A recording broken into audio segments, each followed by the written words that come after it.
अभी एक बार कंफर्म करेंगे, अभी लाइव है, अभी कंफर्म करना। ठीक। हम्म।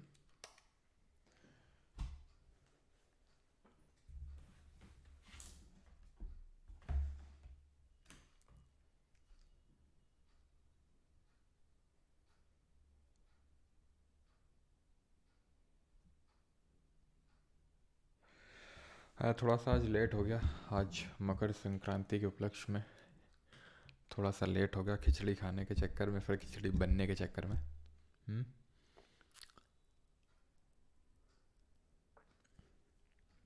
हम्म, हम्म, हम्म,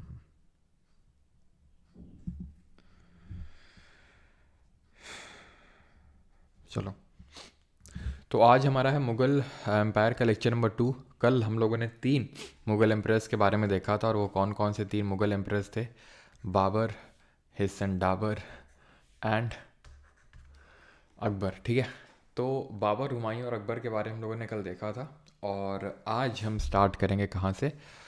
अकबर के बेटे जहांगीर से। तो पिछले लेक्चर हम लोगों ने किया था कि in 1601 Akbar's expedition towards fort of Asirgarh of Khandesh. Khandesh कहाँ पे था?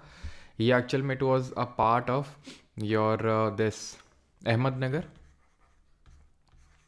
ठीक है, अब अगर हम ध्यान से देखेंगे तो हमने ये पढ़ रखा है विजयनगर और जो बहमानी किंगडम हमने पढ़ा था कि जो नॉर्थ ऑफ कृष्णा रिवर था वो पूरा बहमानी किंगडम था, जो कि 5 छोटे छोटे किंगडम्स में डिवाइड हो गया था, डिसइंटीग्रेट हो गया था, जहाँ पर आपका बेरार, अहमदनगर, ठीक है, और बीजापुर, गोलकोंडा और जो बिदर है वो निकल के आए थे। तो हुआ क्या था, ये जो अहमदनगर था इसने बेरार को कैप्चर कर लिया था पूरी तरीके से। ठीक है, तो इसी पे चढ़ाई करी थी किसने? अकबर ने। और अकबर ने इसको अपने अंडर में ले लिया था, और अकबर ने ही सबसे पहले साउथ इंडिया की तरफ एक्सपीडिशन शुरू किया था, अगर हम मुगल्स की बात करेंगे तो। क्योंकि पहले सुल्तान यानी कि जो दिल्ली सल्तनत के जो सुल्तान थे उनकी अगर हम बात करेंगे तो वहाँ पर अगर आपको याद हो, ये सिलसिला अलाउद्दीन ने शुरू किया था, कैरी फॉरवर्ड किया था मोहम्मद बिन तुगलक एमबीटी ने। लेकिन तब तक यहाँ पर 2 किंगडम स्प्राउट हो गए थे, जन्म ले लिया था उन्होंने, वो विजयनगर और बहमानी। तो इस बार अब कौन आया एमबीटी के बाद? जो हमें पता है कि दिल्ली सल्तनत का तो अंत हो गया लोधी डायनेस्टी के बाद, उसके बाद मुगल डायनेस्टी, मुगल वंश आता है, तो मुगल में बाबर, हुमायूं और अकबर। तो अकबर ने तो पहले तो ये पूरा कंसोलिडेट कर लिया, और उसके बाद वो साउथ इंडिया की तरफ बढ़ा अपने आखिरी, हम बोल सकते हैं कि जो उसके आखिरी के दिन थे उस टाइम पे। ठीक है, अपने जो जीवन के आखिरी दिन थे उस टाइम पे, यानी कि 1601 में। और जब उसने कब्जा किया तो उसी टाइम पे 1602 के टाइम पर जहांगीर ने रिवोल्ट कर दिया। कहाँ पर? जहांगीर ने रिवोल्ट कर दिया दिल्ली में, और इसलिए अकबर को वो सब छोड़ छाड़ के भागना पड़ा। क्यों? क्योंकि ये जो जहांगीर है इसने अकबर के खिलाफ ही रिवोल्ट कर दिया था, और जैसे कि मैंने आपको बताया कि जहांगीर ने हत्या कर दी थी। ठीक है, जहांगीर किल्ड हुम, जहांगीर ने बीरबल की हत्या करी थी और अबुल फजल की भी। तो जहांगीर के रिवोल्ट को सप्रेस करने के लिए अकबर को जाना पड़ता है दिल्ली, और अकबर की वहीं पे हो जाती है डेथ। और 1605 में अकबर की डेथ के बाद जहांगीर बैठता है थ्रोन पे, जिसके बारे में हमें पढ़ना है, क्योंकि अकबर के बारे में हम सारी चीज़ें कल के लेक्चर में पढ़ चुके हैं। तो जहांगीर का ओरिजिनल नेम था नूरुद्दीन मोहम्मद सलीम या फिर प्रिंस सलीम, और इसने टाइटल लिया था जहांगीर का। जहांगीर का मतलब होता है the ruler of the world. ठीक है, पूरे जहान का एक तरह से रूलर है ये। ठीक, लेकिन था एक नंबर का नशेड़ी। ठीक है, इसने इस्टेब्लिश करा एक जंजीर आदिल करके चेन ऑफ जस्टिस आगरा में, कि भाई अगर किसी को भी जस्टिस चाहिए होगा तो इस चेन को जो है, ठीक है, मतलब non for strict administration of justice, तो मतलब चेन को क्या होता था, वो एक बेल से कनेक्टेड थी, और वो उसको बजाना होता था अगर किसी को ऐसा लग रहा है कि उसको न्याय नहीं मिल रहा है। लेकिन that should be the last resort, मतलब कि अगर किसी को जस्टिस नहीं मिल रहा है तो आपको आना जंजीर आदिल में। ऐसा नहीं कि जिसका मन आया घंटा बजा के चले गए, नहीं तो ये तुमको बजा देंगे। ठीक है, ऐसा टाइप था जहांगीर का, कि भाई अगर कहीं ना मिले तब उसके लिए जंजीर आदिल। ठीक है, जिनको कि भाई रॉयल जस्टिस चाहिए। रॉयल जस्टिस का मतलब सीधे प्रिंस से डायरेक्टली हमें जस्टिस चाहिए, क्योंकि हमें जस्टिस मिल नहीं रहा निचले लेवल पे। ठीक है, जहांगीर की अगर बात करेंगे तो 1611 में इसने मेहरुन्निसा से शादी करी। लेकिन लेकिन लेकिन ठीक है, ध्यान रखिएगा कि उससे पहले इसने और भी बहुत सारी शादियां कर रखी थी। पहले ओरिजिनल नेम तो इसका हमने देख लिया है, जहांगीर ऑल्सो मैरिड मनमती। मनमती कौन थी ये वही, अगर आपको याद हो, भगवान दास या फिर भगवंत दास। कौन? जो अकबर की वाइफ हरका बाई, जो आमेर के कछवार राजपूत रूलर की बेटी थी। याद है, राजा भारमल की बेटी थी आपकी ये हरका बाई। वही हरका बाई के भाई थे भगवान दास। वही हरका बाई और अकबर का ये बेटा है जहांगीर, क्योंकि अकबर की भी बहुत सारी बीवियां थी, उनमें से हरका बाई जो है से जहांगीर हुआ। और हरका बाई का भाई था भगवान दास, और भगवान दास की बेटी से शादी करी, यानी काइंड ऑफ अपनी सिस्टर ही तो हुई, है कि नहीं? जैसे इसके मामा लगे, जहांगीर के मामा लगे भगवान दास, उनकी लड़की है मनमती, ठीक है, उनसे शादी करी इसने। और उसके बाद जगत गोसाई से शादी करी। जगत गोसाई कौन है? तो जो राठौर राजपूत रूलर्स थे, ठीक है, राठौर प्रिंसेस, आप ऐसे याद कर लो, राठौर प्रिंसेस। तो राठौर राजपूत रूलर कहाँ के थे?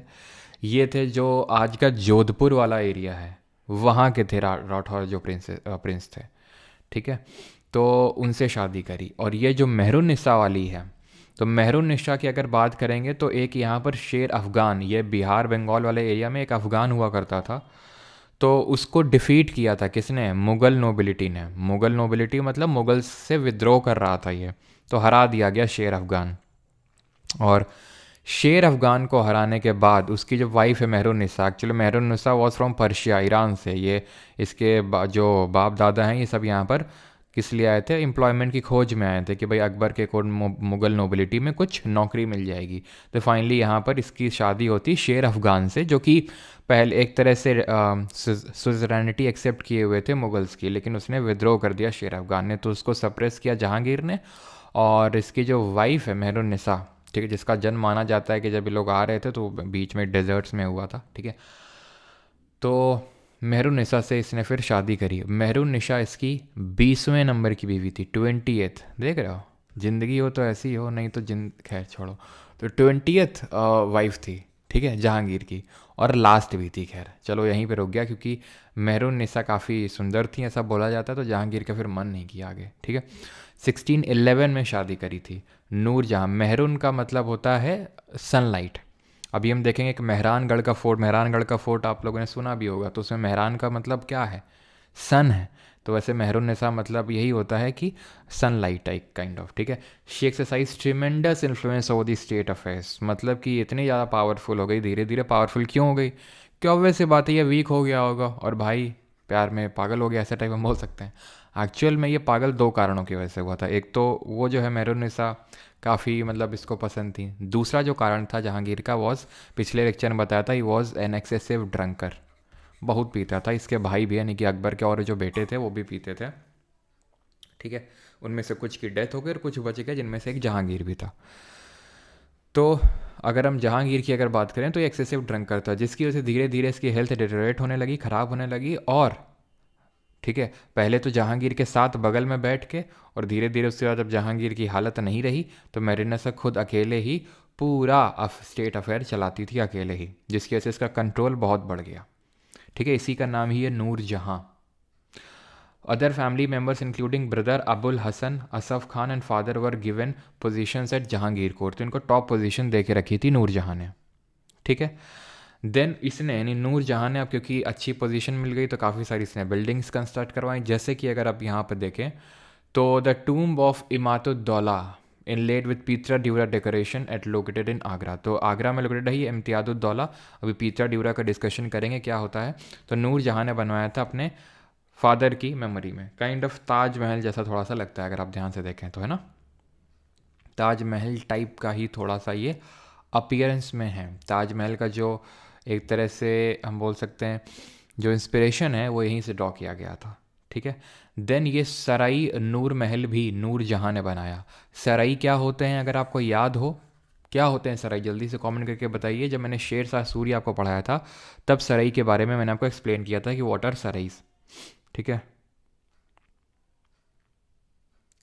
अनारकली कौन थी? पीसे सॉल्व आपके बैच ले सकते हैं क्या सर? भाई ये सारी चीज़ें सभी से अनुरोध है कि आखिरी में पूछा करें, जैसे पीसीएस का ये बैच इसके लिए सफिशिएंट है, बिकॉज मैं आपका कमेंट तो अभी देख नहीं रहा हूँ ढंग से, और देखूंगा तो मैं वही डाउट लेने वाला हूँ जो मैं पढ़ा रहा हूँ टॉपिक उससे एसोसिएटेड होंगे। ऐसे नहीं मैं आंसर नहीं करूँगा लेकिन लास्ट में, ठीक है। तो पीसीएस के लिए बिल्कुल हेल्पफुल है, लेकिन इट डिपेंड्स ऑल्सो कि आप किस स्टेट की पीसीएस की प्रिपरेशन कर रहे हैं। आप खुद एक सब्जेक्ट कंप्लीट करके देखिए, आप क्वेश्चंस लगे, आपको खुद ही पता चल जाएगा कि कितना सफिशिएंट है, ठीक है। यहाँ पर हम आपको पता है कि अभी जो पिछले 2 बैच रहे हैं GK 1 और GK 2.0, उसमें तो सिर्फ हम एसएससी के क्वेश्चंस ही लगाए, लेकिन 3.0 में हर एक सब्जेक्ट में हम यूपीएससी के भी तक क्वेश्चंस लगाए हैं, ठीक है। तो आप लेवल आप जान सकते हैं। तो सराई वो होते हैं प्लेस ऑफ रेस्टिंग जो कि बनवाया जाता है, तो वही kind of place of resting था जो नूरजहाँ ने बनवाया। तो ये कहाँ पर सिचुएटेड है? पंजाब में, ये चीज़ ध्यान रखिएगा। जहांगीर के कोर्ट में ही 1608 में 1608 में विलियम हॉकिंस आता है। ये एक रिप्रेजेंटेटिव था ईस्ट इंडिया कंपनी। अब ये कहीं ना कहीं इंडिकेशन है कि अब हमारी यहाँ से मिडिवल हिस्ट्री ख़त्म होके मॉडर्न हिस्ट्री स्टार्ट होने वाली। कब से? कल से। जी हाँ, तो ईस्ट इंडिया कंपनी का यानी ब्रिटिशर्स का आगमन हो चुका है। वैसे तो पोर्चुगीज़ का 1498 में ही हो गया था जब वास्को डी गामा आया था। जो कैलीकट के राजा थे जेमोरिन, कैलीकट के जो राजा थे जेमोरिन, उनके पास आया था वास्को डी गामा। वो हम कल देखेंगे जब हम पूरा एडवेंट ऑफ यूरोपियंस को देखेंगे तो। लेकिन ये पहला अंग्रेज था, अंग्रेज इन दी सेंस कि ब्रिटिशर था, विलियम हॉकिंस, ठीक है। इसको 400 का मनसब दे दिया। जैसे नहीं वो सोहेल खान उससे बोलता डॉली चावले से क्या कॉफ़ी पिएगा ऐसा करके तो वैसे ही ये विलियम हॉकिंस इससे बोला, ठीक है, किससे? जहांगीर से, कि हमें एक फैक्ट्री इस्टेब्लिश करनी है सूरत में, प्लीज़ परमिशन दे दीजिए। जहांगीर ने बोला मनसब लेगा तो 400 का मनसब जो है अलॉट कर दिया जाता है इसको। अब मनसब मैंने आपको पढ़ा चुका हूँ, कमेंट करके आप बताएंगे। होप सभी लोग रिवीजन करके आते होंगे लेक्चर में, ठीक है। तो मनसब और पतंग उड़ाने में ज़्यादा ध्यान ना लगा रहे, ठीक है, लेक्चर्स को रिवाइज करने में भी ध्यान लग जाए। मनसब जो दारी सिस्टम है अकबर ने किस ईयर में इंट्रोड्यूस किया था? देन इससे बात बनी नहीं। ये विलियम हॉकिंस जो है अपना हेक्टर करके एक शिप लेके आता है। कौन सा शिप? हेक्टर एक शिप लेके आता है। लेकिन अभी इसलिए बता रहा हूँ बिकॉज एक बार ये 5 या 7 करोड़ के लिए सवाल पूछा गया था। आई थिंक सुशील कुमार नहीं, 5 करोड़ वही सवाल था किस शिप से आया था ये इंडिया में, है ना। भक्ति और वो भी देखेंगे। बर्गर था, अच्छा बर्गर खाएगा तो ऐसे मनसब लेगा सर थॉमस रो जो है विजिट किया 1615 में, ये सक्सेसफुल हो गया। He was unsuccessful in attaining the rights to built a kind of factory. और इसने जो है सर थॉमस रो ने सक्सेसफुली, जो कि किंग्स जेम्स 1 जो उस समय के अम्बेसडर थे इंग्लैंड के, यानी कंटेम्प्रेरी ऑफ जहांगीर, जिस टाइम पे जहांगीर इंडिया में रूल कर रहा था उस टाइम पे किंग जेम्स 1 इंग्लैंड में, तो उसने थॉमस रो को भेजा था एंड ही वॉज सक्सेसफुल, जिसने जहांगीर से परमिशन ले ली थी फैक्ट्री इस्टेब्लिश करने के लिए। अब कहाँ पर पहली फैक्ट्री इस्टेब्लिश हुई, सारी चीज़ें हम कल एडवेंट ऑफ यूरोपियंस में देखेंगे। Jahangir granted English to establish up भाई भक्ति और सूफी मैं इसलिए नहीं करवा रहा हूँ बिकॉज काफ़ी सारे स्टूडेंट्स यहाँ पर ऐसे हैं जो मेंस के लिए जाने वाले हैं, ठीक है, और वो यहीं से पढ़ रहे हैं, तो वो मैं उसके बात कराऊंगा क्योंकि उतना ज़्यादा इंपॉर्टेंट वो होता नहीं है टॉपिक, इसलिए, ठीक है। नहीं तो लास्ट में ही कर लेंगे उसको पूरा, क्योंकि ये ऑर्डर में सारी चीज़ें चल रही हैं और जब ऑर्डर में चलती है ना तो मज़ा आती है। ऑर्डर ब्रेक हो जाता है तो मज़ा टूट जाता है फिर वो, तो आखिरी में करवा देंगे। जैसे पॉलिटी में वो एक्ट वाली क्लास करवाई थी, ऐसा ज़्यादा कोई लिंक्ड नहीं थी आपस में, तो इसलिए आखिरी में कर लिया, कोई दिक्कत नहीं हुई। वैसे ही भक्ति सूफी भी, ठीक है, कोई लिंकेज नहीं है यहाँ पर बहुत ज़्यादा। Jahangir granted English to establish a port at Surat, वो हम देख चुके हैं। थॉमस रो ही कैप्चर्ड, और ये सबसे बड़ी गलती आप जानते ही है क्यों, ठीक है, नहीं जानते तो कल से जानने लगेंगे। He captured a part of Ahmednagar. देखो अहमदनगर में तो मेन चढ़ाई किसने करी थी? अकबर ने। तो इन्होंने बस एक पार्ट ऑक्यूपाई किया था। 5th जो सिख गुरु थे, ठीक है, उनको अर्जुन देव, मतलब जो 5th सिख गुरु थे अर्जुन देव जी, उनको जहांगीर ने जो है मरवा डाला था। क्यों मरवा डाला था? क्योंकि ये तो रघुकुल रीत सदा चली आई, क्या कि जो बेटा है वही बाप के प्राण लई, मतलब कि आपने देखा कि किस तरह से अकबर ने रिवोल्ट किया, जहांगीर ने रिवोल्ट किया अकबर के खिलाफ। अब जहांगीर के बेटे वही सीखा उन्होंने और जहांगीर के खिलाफ रिवोल्ट कर दिया, जिसमें कि 2 इसके बेटे थे, खुसरो और खुर्रम। खुसरो और खुर्रम, खुर्रम कोई और नहीं बल्कि शाहजहां है और खुसरो ये दूसरा वाला है, ठीक है। अब खुसरो जो है ये रिवोल्ट करता है सबसे पहले जहांगीर के खिलाफ, ठीक है। अर्जुन देव जी इसको शरण दे देते हैं और इस बात से जहांगीर चिढ़ जाता है और इनको मरवा डालता है, अर्जुन देव जी को। हम बाकी सिख गुरु हैं पूरा वो हम समझेंगे, मराठास जब हम 4 लेक्चर करेंगे तो उन्हीं उसी में साथ में समझ लेंगे, ठीक है। तो 5th सिख गुरु थे अर्जन देव, जिनकी हत्या करवाई जहांगीर ने। क्यों? क्योंकि खुसरो को, जो इसका रेबेलियस लड़का था जहांगीर का, उसको शरण दे दी। देन प्रिंस खुर्रम, जो बाद में शाहजहां बनता है, महावत खान, ये भी जहांगीर के खिलाफ रिवोल्ट कर देते हैं। एक्चुअल में महाबत जो खान है वो रिवोल्ट नहीं करता है पहले। एक्चुअल में होता यह है कि जहांगीर कि हमने देखा हेल्थ ख़राब होने लगी धीरे धीरे, तो कौन आ गया? मेहरुन्निसा या फिर नूर जहाँ, कुछ भी आप बोलिए, वही सेम ही वो है। तो ये क्या है कि स्टेट अफेयर संभालने लगी। अब जहांगीर की जब तबीयत धीरे धीरे ख़राब होने लगी, ठीक, प्रिंस खुर्रम यानी शाहजहां अब इस टाइम कहाँ पे था? ये साउथ में था, दक्कन में था ये, ठीक है। तो आपको पता है कि हमने देखा था कि जहांगीर भी वैसे तो रह चुका है। जहांगीर को अब्दुल रहीम, ये जो खाने खाना, अगर आपको याद हो, अब्दुल रहीम खाने खाना, तो अब्दुल रहीम खाने खाना और शाहजहां, इनको यहाँ पर भेजा गया था साथ में। तो खैर, शाहजहां डेक्कन में था, नूर जहां अपना दिल्ली संभाल रही थी। कहीं ना कहीं जहांगीर अब वीक हो चुके थे, ठीक है। पहले तो इन सब की मिली भगत चल रही थी, नूर जहां, शाहजहां, महावत खान और इसका जो भाई भाई थे। लेकिन धीरे धीरे जो है नूर जहाँ, जब इसकी डेथ होने, मतलब इसकी हेल्थ बहुत ही ख़राब हो गई जहांगीर की, तो नूर जहाँ शाहजहां को साइड करना चाहती थी। साइड किस सेंस में करना चाहती थी कि भाई वो जिसको चाहती है वो थ्रोन पे बैठे, ना कि शाहजहां बैठे थ्रोन पे आ गया, ठीक है। तो इसने सबसे पहले तो जहांगीर और शाहजहां में फूट डलवाई। शाहजहां ने क्या किया, यहाँ पे एक दक्कनी सुल्तान था, ठीक है, उसके साथ, ठीक है, क्या नाम था उसका, एकदम से नाम जा रहा दिमाग से। यहाँ ये जो आपका बेरार वाला रीजन है, इसका रूलर था, एकदम से यार नाम दिमाग से जा रहा है, अभी आएगा तो मैं आपको बताऊंगा, ठीक है। उसके साथ इसने क्या कर लिया, इसने इसके साथ दोस्ती कर ली शाहजहां ने, और अपने ही फादर जहांगीर के खिलाफ रिवोल्ट में उतर गया।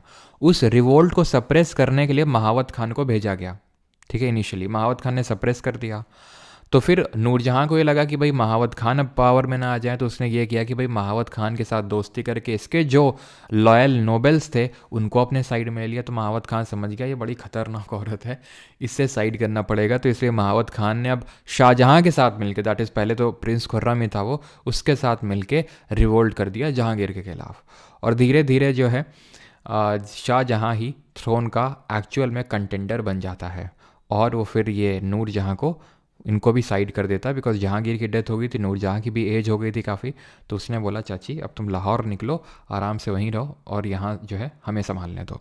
तो इसके मेमोयर में जो है तुजुके जहांगीरी लिखी गई पर्शियन लैंग्वेज में, ये चीज़ आप ध्यान रखिएगा, अमर सिंह नहीं, इमाद शाही बिन, गयास बेग नहीं,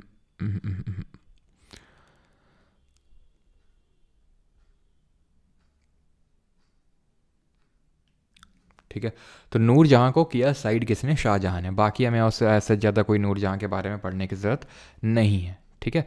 तो बस नूरजहां की एक ख्वाहिश थी, जिसको जहांगीर के बगल में कब्र में दफन किया जाए। तो वो ख्वाहिश पूरी कर दी गई, क्योंकि लाहौर में इसको बरी किया गया था जहांगीर को, नूरजहां को भी वहीं पर बरी किया गया, दफनाया गया। तुजुके जहांगीरी लिखी गई थी पर्शियन लैंग्वेज में। अब आ जाता है शाहजहां 28 से लेकर 58 तक। इसका रूल देख सकते हैं 22 साल तक, और 22 में भी आखिरी के सालों में तो 4-5 साल में तो नूरजहां ही मेन लीड कर रही थी। अब शाहजहां ये है जो 30 साल तक रूल करता है। इसकी मदर थी जगत गोसाई, यानी कि शाहजहां जो था, शाहजहां की जो वाइफ है नूरजहां नहीं थी, ठीक है। नूरजहां काइंड ऑफ बोल सकते हैं स्टेप मदर टाइप, ठीक है, कि नूरजहां, क्योंकि 20 वाइफ थी जहांगीर की, ठीक है, 20वीं और लास्ट थी नूरजहां, ठीक है। तो ये इसका बेटा तो नहीं था शाहजहां, शाहजहां बेटा था जगत गोसाई का। जगत गोसाई कौन थी? जगत गोसाई अगर आपको याद हो, राठौर प्रिंसेस की बेटी थी। दो हिंदू जो राजपूत रानी उनसे शादी करी थी, एक तो भगवंत दास की बेटी से शादी करी थी, ठीक है, और एक करी थी राठौर प्रिंसेस जो जोधपुर के थे, ठीक है। तो उनसे शादी करी थी, उदय सिंह की बेटी थी जगत गोसाई।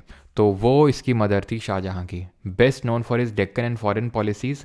और इसने अपनी वाइफ को, पता है, मुमताज़ महल की याद में इसने ताजमहल बनवाया। क्यों? क्योंकि 3 साल के बाद ही जब इसने मैरिज किया तो डेथ हो गई, ठीक है। और उसने ऐसा, मतलब माना जाता है कि मुमताज़ महल ने शाहजहां से ये रिक्वेस्ट करी थी कि भाई अब वो किसी और अपनी रानी के साथ, अपनी किसी और वाइफ के साथ कोई संतान ना करे, और एक ऐसा मॉन्यूमेंट बनवाए जो दुनिया में कहीं ना हो, ठीक है। तो ओरिजिनल नेम जो है इसका मुमताज़ महल का अर्जुमांड बानो बेगम था, और शाहजहाँ ने हमें पता है कि ताजमहल जो बनवाना शुरू किया। और ये जो ताजमहल है इसका जो डिज़ाइनर था दैट वाज, ठीक है, बनवाया तो इसने था, but who was the designer और काइंड ऑफ आर्किटेक्ट, तो वो था हामिद लाहौरी, ठीक है। उस सॉरी अहमद लाहौरी, नॉट हामिद। हामिद ने तो अभी देखेंगे लिखा था शाहनामा, ठीक है, अहमद लाहौरी। तो लाहौरी इन शॉर्ट याद रखेंगे, ये आर्किटेक्ट या डिज़ाइनर था ताजमहल का, ठीक है।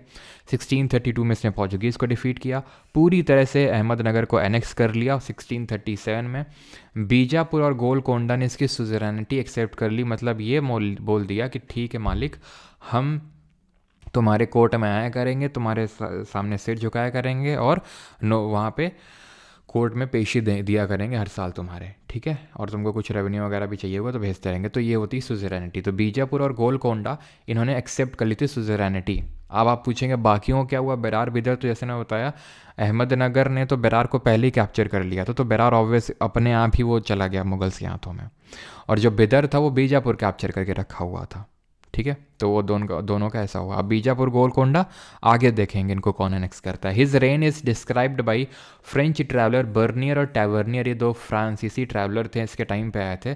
टैवर्नियर के रिगार्डिंग ध्यान रखिएगा कि ये 6 बार भारत विजिट किया था, 6 टाइम्स, और इसने अपनी किताब ट्रैवल्स इन इंडिया में शाहजहाँ के रेन के बारे में बताया है। वहीं पे बर्नियर अपनी किताब ट्रैवल्स इन दी मुगल एम्पायर के बारे में बताया है, ठीक है। बर्नियर एक, ध्यान रखना, फिजिशियन भी था, ठीक है, he was a physician too, जो पहले तो शाहजहाँ के कोर्ट में अटैच था, देन दारा शिकोह, देन औरंगजेब, वो हम आगे देखेंगे, ठीक है। He introduced new administrative unit chakla, chakla इसने इंट्रोड्यूस किया। अब ये एडमिनिस्ट्रेटिव यूनिट मैं आपको अभी आखिरी में जब ये पढ़ाऊंगा कि सूबा क्या होता है, सरकार क्या होता है, परगना क्या होता है। वैसे तो कल जब हम एक क्वेश्चन कर रहे थे CDS में क्वेश्चन आया भी था इसमें, तो इसको हम लास्ट में देखेंगे, तो वहाँ बताऊँगा चकला क्या होता है, ठीक है, चकला। तो अभी के लिए याद कर लो, चकला इसने इंट्रोड्यूस किया। पीटर मुंडी described the famine that occurred during his rain, तो एक ट्रैवलर था पीटर मुंडी जिसने इसके टाइम पे जो फेमाइन हुआ था, काल पड़ा था, उसको डिस्क्राइब किया था। तो his reign is said to have mark the pinnacle of Mughal dynasty and empire, pinnacle में था यानी अपनी मैक्सिमम चरम सीमा पे हम बोल सकते हैं था। He is known to promote art culture और आर्किटेक्ट को प्रमोट किया, जिसने रेड फोर्ट बनवाया हमें पता है, ठीक है, रेड सैंडस्टोन से, जिसको बलुआ पत्थर बोलते हैं, ठीक है, रेड सैंडस्टोन। जामा मस्जिद बनवाई इसने दिल्ली में, ताजमहल बनवाया आगरा में, आपको पता है, ठीक है। देन इसने और क्या क्या बनवाया, दीवाने आम और दीवाने खास बनवाया। दीवाने आम जो कॉमन पीपल जहाँ पर एक तरह से गैदर हो रहे हैं, ठीक है। दीवाने खास इसका काइंड ऑफ प्राइवेट एक वो था, हम बोल सकते हैं, यहीं पर इसका पीकॉक थ्रोन भी रखा हुआ था जो कि नादिर शाह लूट के ले गया था, दीवाने खास में ही, मतलब इसका प्राइवेट स्पेस है। ये क्या है, पब्लिक स्पेस काइंड ऑफ है। दीवाने आम जहाँ पर जितने भी जिन लोगों ने सोसाइटी वगैरह एक्सेप्ट कर रखी है वो सब इकट्ठा वगैरह हो रहे हैं, वो दीवाने आम है। दीवाने खास क्या है, जहाँ पे उसके बहुत ही क्लोज जो पर्सनस हैं वो वहाँ पर वो खुद बैठेगा और जिसको क्लोज पर्सनस हैं, ये इसने आगरा में बनवाया। Shahjahan is known for introducing the pietra dura form of architect. Pietra dura क्या होता है, जहाँ पत्थर में आप क्या करते हैं, नवकाशी करते हैं। पत्थर में नवकाशी करने का मतलब है कि आप पत्थर में बहुत प्रेशियस स्टोन जड़ते हैं फिर गढ़ते हैं। जैसे कि अगर आप ताजमहल को ही देखें तो ताजमहल में ये जो हैं आपके बहुत ऐसे छोटे छोटे प्रेशियस स्टोन्स यहाँ पर गढ़े हुए हैं, इसी को बोलते हैं पीतरा द्यूरा। जैसे फॉर एग्जांपल जेडाइट जो हरे कलर का पत्थर होता है, लापिस लजूली जो कि ब्लू कलर का पत्थर होता है। ज़रा कमेंट करके बताइए लापिस लजूली और जेडाइट हमने कहाँ पर जिक्र किया था, जेडाइट स्टोन कहाँ पे हमें देखने को मिला था, कौन सी साइट थी जहाँ से हमें जेडाइट स्टोन प्राप्त हुआ था।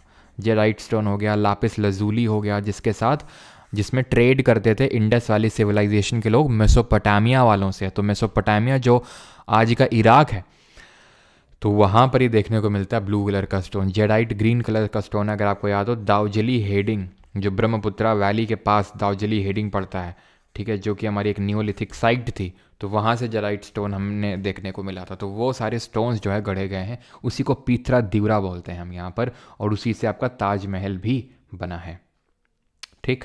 ये क्या है, मुसलमान बुर्ज अपने आखिरी के दिनों से मेरा मतलब है कि जब शाहजहाँ एकदम काइंड ऑफ उसकी एकदम हालत ख़राब हो चुकी थी, तो उसने ये बोला था कि भाई मुझे ताजमहल के सामने मतलब ऐसा कोई जगह दो रेस्टिंग प्लेस दो जहाँ से मैं अपने आखिरी के दिनों में ताजमहल को देखता रहूँ। इस पिक्चर में तो नहीं दिख रहा है, लेकिन आप ये मान लो कि ये ताजमहल है, जो मैं रेड कलर का डॉट बना रहा हूँ यही ताजमहल है, ऐसा मान लो कि यहीं पे इसके जस्ट सामने ताजमहल लोकेटेड है। पिक्चर में आया नहीं क्योंकि थोड़ी सी कट हो गई है, नहीं तो यहीं पे ताजमहल है और यहीं पे ही आखिरी के दिन गुजारे थे शाहजहाँ ने और ताजमहल को निहारते रहता। तो मुसलमान बुर्ज कहाँ पर है, ये भी आपका ऑब्वियस सी बात है आगरा में ही होगा। ठीक है, दीवाने आम और दीवाने खास तो हम देख ही चुके हैं, शाहजहाँ ने बनवाए थे। ठीक है, ये भी आपको देखने को मिलेंगे आगरा में ही।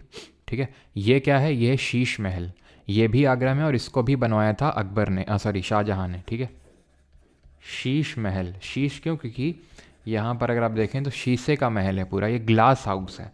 ठीक है, शीश महल इसीलिए नाम दिया गया। ये भी आगरा में और इसको भी किसने बनवाया, शीश महल को भी शाहजहाँ ने। तो आप देख सकते हैं कि इसने कितना काम किया, कितनी सारी दीवाने आम दीवाने खास, ताजमहल, ये आपका मुसलमान बुर्ज हो गया। ठीक है, सारे जो, या फिर रेड फोर्ट, जामा मस्जिद, तो ये सारा कुछ बनाने का काम किसने किया था, शाहजहाँ ने अकेला। अभी ये आप देख सकते हैं जो हमारे किंगडम्स थे, ये खंडेश है, अहमदनगर, बिदर, बीजापुर, गोलकोंडा। तो खंडेश में सबसे पहले तो अकबर आया, देन अहमदनगर को पूरी तरह से कैप्चर करने का काम शाहजहाँ के टाइम पे हुआ। अब बीजापुर गोलकोंडा की बारी थी। अब किसकी बारी थी, बीजापुर और गोलकोंडा की बारी थी। अब फर्स्ट एक्सकेवेटेड बाय ककातिया डायनेस्टी। अब ये क्या है, कोहिनूर। एक्चुअल में जो कोहिनूर था ये ताज में जड़ा हुआ था, किसके, शाहजहाँ के। और साथ ही साथ एक पिकॉक थ्रोन था जिसमें कि ये बैठता था, कौन, ये हमारा शाहजहाँ, इसने बनवाया था। यहाँ पर मोर थी और ये बहुत बहुत बहुत कॉस्टली था। आप समझ सकते हो कि 1100 किलो गोल्ड इसमें था, किसमें, आपका इसमें जो आपका पिकॉक थ्रोन है और बाकी के जो ऑर्नामेंट्स वगैरह थे। और 1100 किलो गोल्ड किसने स्टोल किया, चुराया, नादिर शाह, जिसने 1739, शाहजहाँ के टाइम पे नहीं, बाद में जब से औरंगज़ेब के बाद के जो आते हैं अभी हम देखेंगे, तो 1739 में नादिर शाह का इन्वेजन होता है, एक अफगान था, और इस सब कुछ लूट के ले गया था। पिकॉक थ्रोन, कोहिनूर, कोहिनूर जो आज हमें पता है, ककातिया डायनेस्टी वारंगल से निकला था ये। और पहले तो हाथ लगा मलिक काफूर के, मलिक काफूर यानी दिल्ली सल्तनत, देन उसके बाद मुगल के हाथ लगा, मुगल के बाद ये महाराजा रंजीत सिंह के हाथ लगा, और महाराजा रंजीत सिंह के बाद इनके बाद किसके के हाथों में, ब्रिटिशर्स के हाथों में गया, और आज भी ब्रिटिशर्स के पास ही है। ठीक है, जिसकी मांग चलती रहती है, लाया जाए लाया जाए। And it is one of the largest natural diamond in the human history, Kohinoor. ठीक है, सबसे बड़ा नेचुरल डायमंड है ह्यूमन हिस्ट्री का, कोहिनूर। ठीक है, और अभी मैंने फिजिक्स पढ़ा ही नहीं तो मैं आपसे एक क्वेश्चन पूछता कि डायमंड स्पार्कल क्यों करता है। पिकॉक थ्रोन कहाँ पे है, अभी कहीं नहीं है, क्योंकि ये डिसमेंटल कर दिया गया था। डिसमेंटल आप देख सकते हैं, इसमें जो जेम स्टोन्स वगैरह लगे हैं सब निकाल लिए गए थे, पूरा गोल्ड निकाल लिया गया था, तो ऐसा अभी एग्जिस्ट ही नहीं करता है पिकॉक थ्रोन। ठीक है, ये क्या है, किसी को उर्दू आती है तो बताओ ये पढ़ के जल्दी से क्या लिखा हुआ है। मुझे तो आती है तो मैंने तो को पढ़ लिया है, ये लिखा हुआ है शाहनामा। ठीक है, ये क्या है, शाहनामा, गलत, सही या गलत बताओ।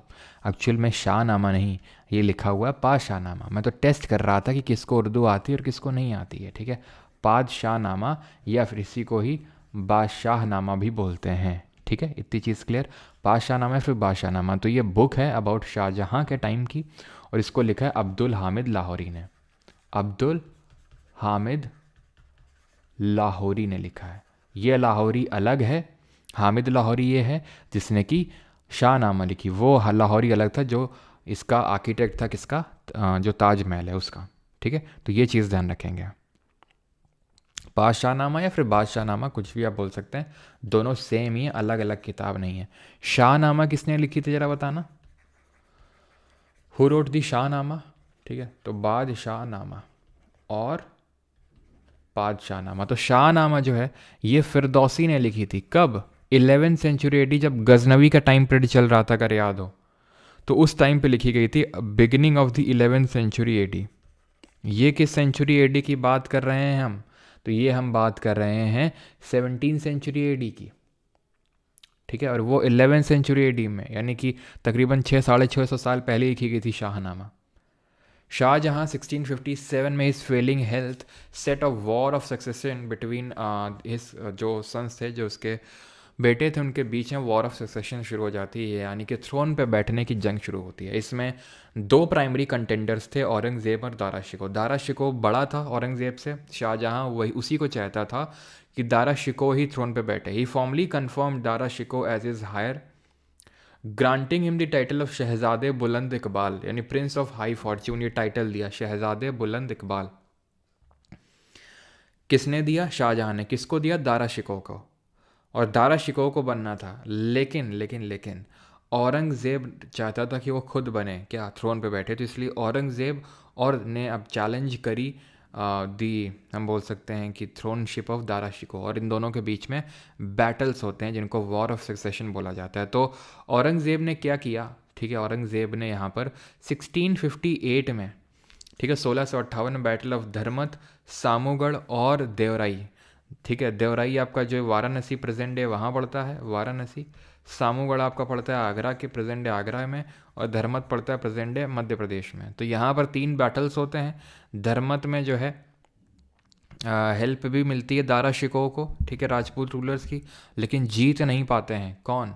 जो दारा शिकोह हैं। ठीक है, यहाँ पर ध्यान रखना, Dara Shikoh was help by Jaswant Singh. ठीक है, लिख लो, दारा शिकोह हेल्प्ड बाई जसवंत सिंह, जो कि राठौर रूलर थे।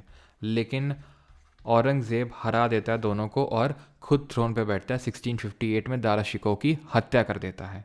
ठीक है, और जीतने के बाद आलमगीर का टाइटल भी अज्यूम करता है ये। और 1666 में शाहजहां की डेथ हो जाती है, बिकॉज 1658 में जब थ्रोन पे बैठता है औरंगज़ेब, तो अपने जो अब्बू हैं शाहजहां, अब ऑब्वियस सी बात है, हमने देखा, ठीक है, कि सबसे पहले किसने ये सब शुरू किया था? जहांगीर ने अकबर के खिलाफ विद्रोह किया। ठीक है, देन उसके बाद शाहजहां ने जहांगीर के खिलाफ विद्रोह किया।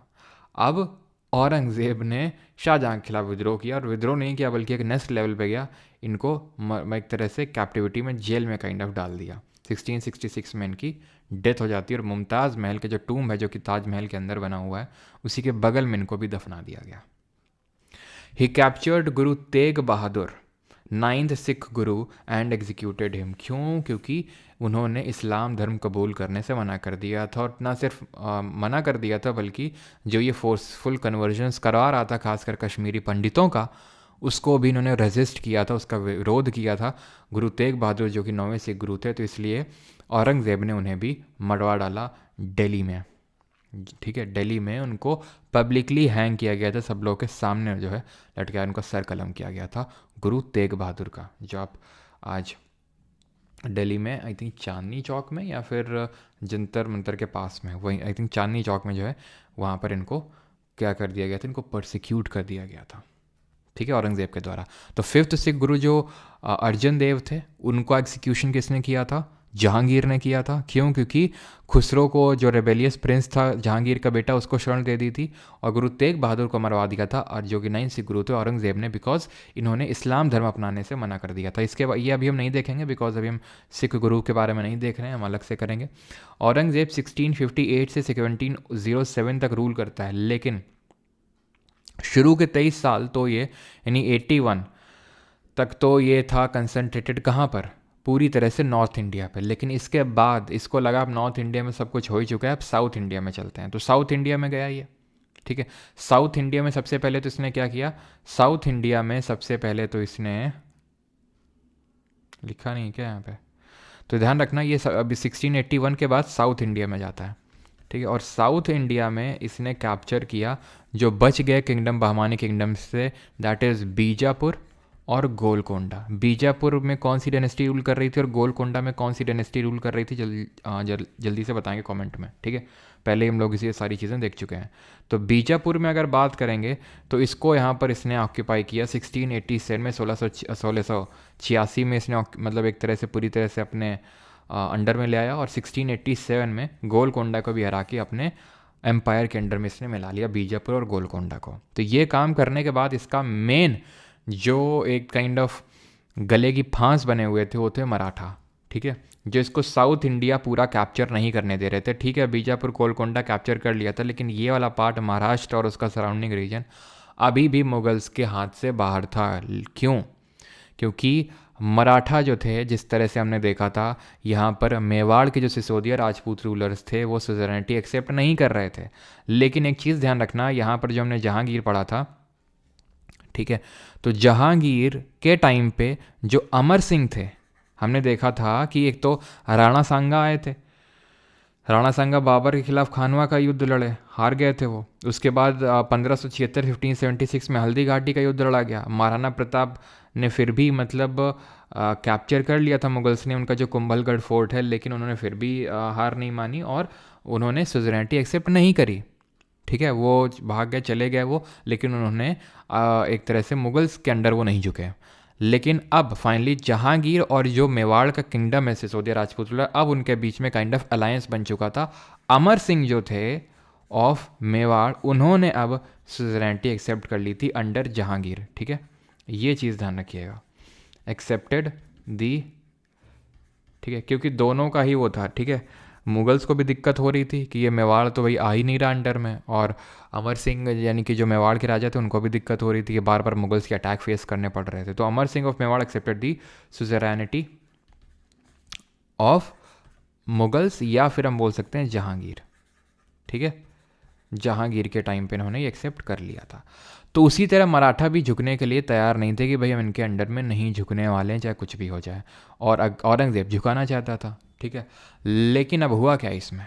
हुआ ये कि औरंगज़ेब ने चाल चली। औरंगज़ेब ने क्या चाल चली? तो औरंगज़ेब ने शिवाजी उसके कंटेम्प्रेरी थे। ठीक है, तो मोस्ट पावरफुल मराठा किंग थे। हो सकता है शिवाजी की जगह कोई और होता तो औरंगज़ेब इसको कैप्चर करने में सक्सेसफुल हो जाता। आप समझ लीजिए औरंगज़ेब के पास पूरी दुनिया जहान की आर्मी है। ठीक है, एकदम पीक पे हैं। आप ये समझ लो कि ये एकदम पीक चल रहा है मुगल्स का। अब इसके बाद तो जो भी है नीचे ही जाना है। अब ये समझ लो, ये बाबर, ठीक है, हुमायूं, अकबर, ठीक है, जहांगीर, शाहजहां और औरंगज़ेब। अब यहाँ औरंगज़ेब से बस नीचे ही जाना है और कुछ नहीं होना है बस अब। ठीक है, तो ये समझ लो कि सब कुछ जो है अभी है, तो इसके पास सब कुछ है, और शिवाजी के पास बस इतना सा है। ठीक है, मराठा। फिर भी औरंगज़ेब ने लाख कोशिशें कर ली, जिनमें कि एक कोशिश इसकी ये थी, इसने 1664 में पहले क्या किया, ट्रीटी ऑफ पुरंदर साइन करी। जो जयसिंह थे, अम्बेर के जो राजा थे, अम्बेर अगर मैं बात करूं तो ये जो आमेर का क्षेत्र है, कछवार राजपूत रूलर, अगर आपको याद हो, वही हरका बाई वाला पूरा जो लीनियज चल रहा है वही है ये। ठीक है, राजपूत जो कछवा प्रिंसेस हैं। तो जयसिंह फर्स्ट है, ये जयसिंह प्रथम है। ये वो जयसिंह नहीं है जिन्होंने अभी ऑब्जर्वेटरी वगैरह जो जंतर मंतर बनवाई ना, ये प्रथम है। ठीक है, वो तो आते हैं 1722 के टाइम पे, ये हैं 1665 में। तो इनकी हेल्प से, क्योंकि अब ये तो सभी राजपूत रूलर्स ने एक्सेप्ट कर लिया है, मेवाड़ के बचे थे सिसोदिया वाले, उन्होंने भी जहांगीर के अंडर में कर ही लिया था। तो राजपूत तो सब एकदम, अभी हम देखेंगे राजपूत के बारे में, तो वो सब मुगल्स के साथ में ही थे।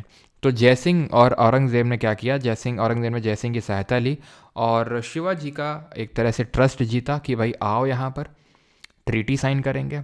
ट्रीटी साइन करने के बाद आपको मतलब पूरा ठाट बाट से आपका पूरा खर्चा वर्चा हम उठाएंगे। ठीक है, आने वाने का भी, और कोई आपको दिक्कत यहाँ पर नहीं होने वाली है। तो बुलाया गया 1664 में। यहाँ पर ट्रीटी ऑफ पुरंदर साइन होती है। 2 ट्रीटी ऑफ पुरंदर हैं, लेकिन ये 1664 वाली है ट्रीटी ऑफ पुरंदर। ठीक है, किसके बीच में साइन होती है? शिवाजी महाराज और औरंगज़ेब। औरंगज़ेब का नाम नहीं होगा तो जयसिंह का नाम होगा।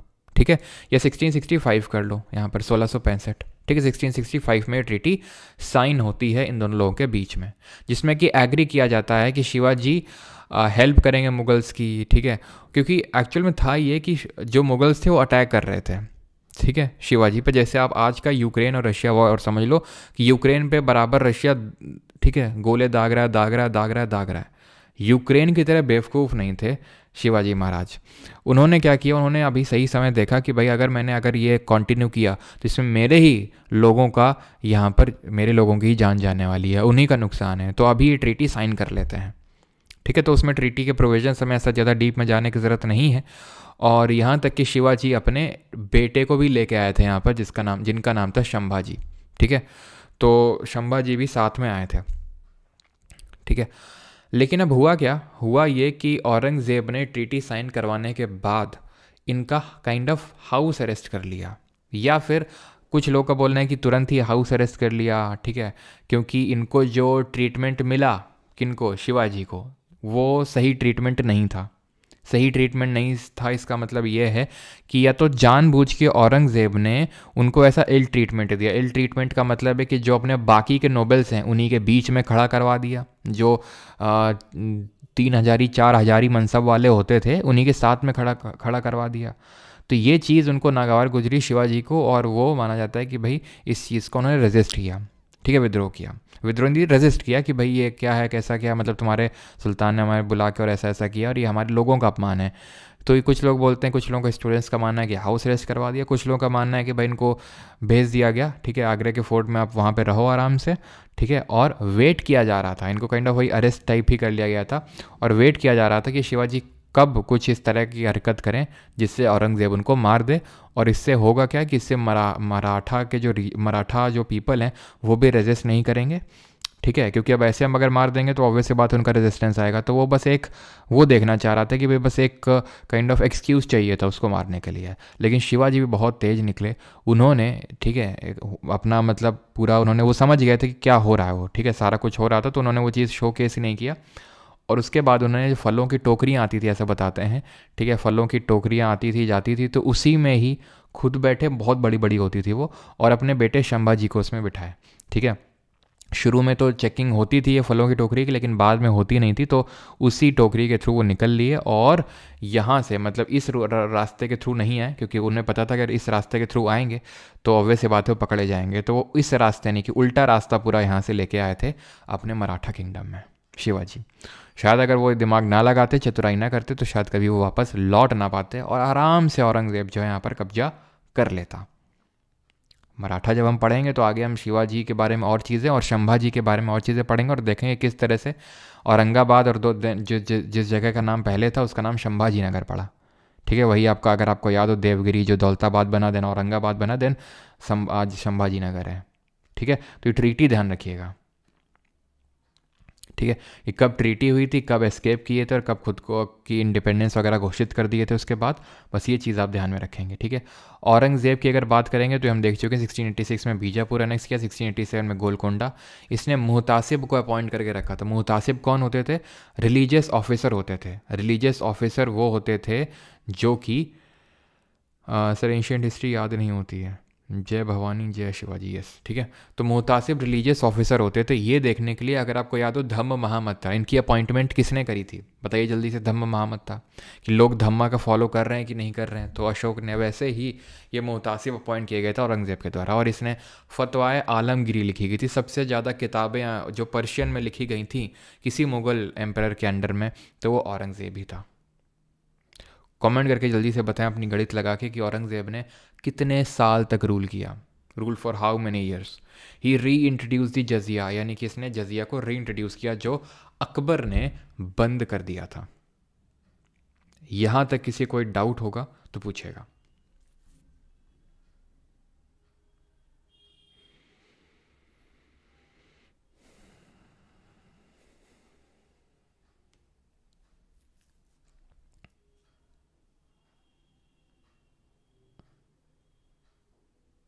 फोर्टी नाइन, 49 सही है। और इतने साल ही तक अकबर ने भी रूल किया था, अगर आपको याद हो। 49, 1556 से लेकर 1605,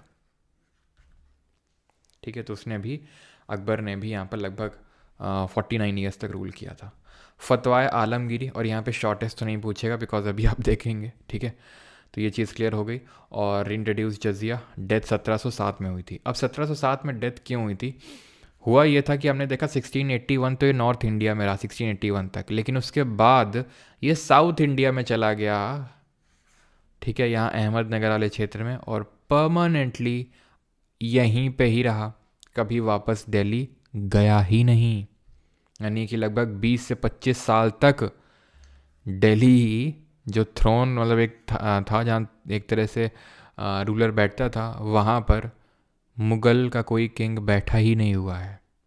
औरंगज़ेब अपने लास्ट के 20-25 साल उसने पूरी तरह से यहीं गुजारे, यहीं पे मर भी गया, और यहीं से मुग़ल वंश का भी मरना शुरू हो गया। किसके कारण? औरंगज़ेब को कंसिडर करते हैं कि the last great ruler of the Mughal dynasty, but मेरे हिसाब से is the first foolish ruler of the Mughal. First तो नहीं, सेकंड बोलेंगे। फर्स्ट तो थोड़ा जहांगीर को बोल सकते हैं, लेकिन जहांगीर उतना भी नहीं था, ठीक है। औरंगज़ेब को हम बोल सकते हैं कि एकदम फर्स्ट फुलिश रूलर था मुग़ल सल्तनत का, क्योंकि इस यही खात्मे का कारण बना।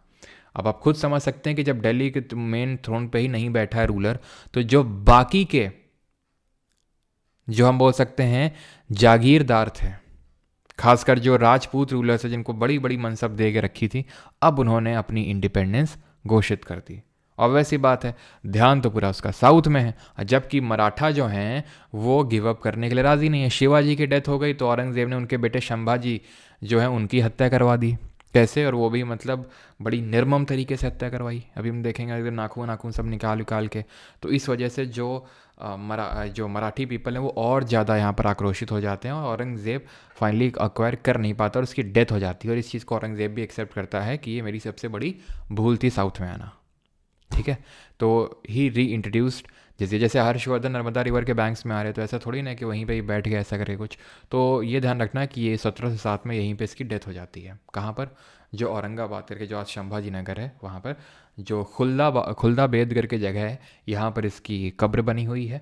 और इसको जिंदा पीर या फिर लिविंग सेंट का एक जो है टाइटल दिया गया था। अब पता नहीं किस गधे ने दिया था ये टाइटल, जिंदा पीर लिविंग सेंट। ये हरकतें तो इसकी ऐसे नहीं थी। ठीक है, अब आते हैं लेटर मुगल्स के बारे में पढ़ेंगे। लेटर मुगल तो अब ऐसे हैं कि जैसे हमारे टॉप ऑर्डर के विकेट्स गिरते हैं ना इंडियन क्रिकेट टीम के, वैसे हैं लेटर मुगल्स तो। ठीक है, 5 साल तक बहादुर शाह रहा, जिसको शाह आलम फर्स्ट बोलते हैं। फिर 1 साल तक जहांदर शाह रहा, ठीक है, जिसने कि जुल्फ़िकार खान की हेल्प से थ्रोन पे आया। एक नोबेल था इसके, ठीक है, मुगल कोर्ट में। जजिया अबॉलिश किया है, पूछेगा भी नहीं कभी ये। ठीक है, फारूक सियार आया 1713 में। जहांदर शाह के मतलब 1 साल के बाद अब नया फिर से रूलर आ गया, फारूक सियार। अब यहाँ पर सैयद ब्रदर की हेल्प से आया। सैयद ब्रदर कौन थे ये? सैयद ब्रदर भी बड़ी पहुंची हुई चीज़ थे। सैयद ब्रदर 2 भाई थे, नोबेल्स थे ये। नोबेल मतलब मुगल कोर्ट में ही थे। मुगल कोर्ट में 2 इंपॉर्टेंट ऐसे समझ लो मिनिस्टर हैं। इनको किंग मेकर के नाम से भी जाना जाता है। जिसको चाहते थे उसको मरवाते थे, जिसको चाहते थे उसको राजा बनवाते थे। पहले इसको फारूक सियार को राजा बनाया 1713 से लेकर 1719 तक।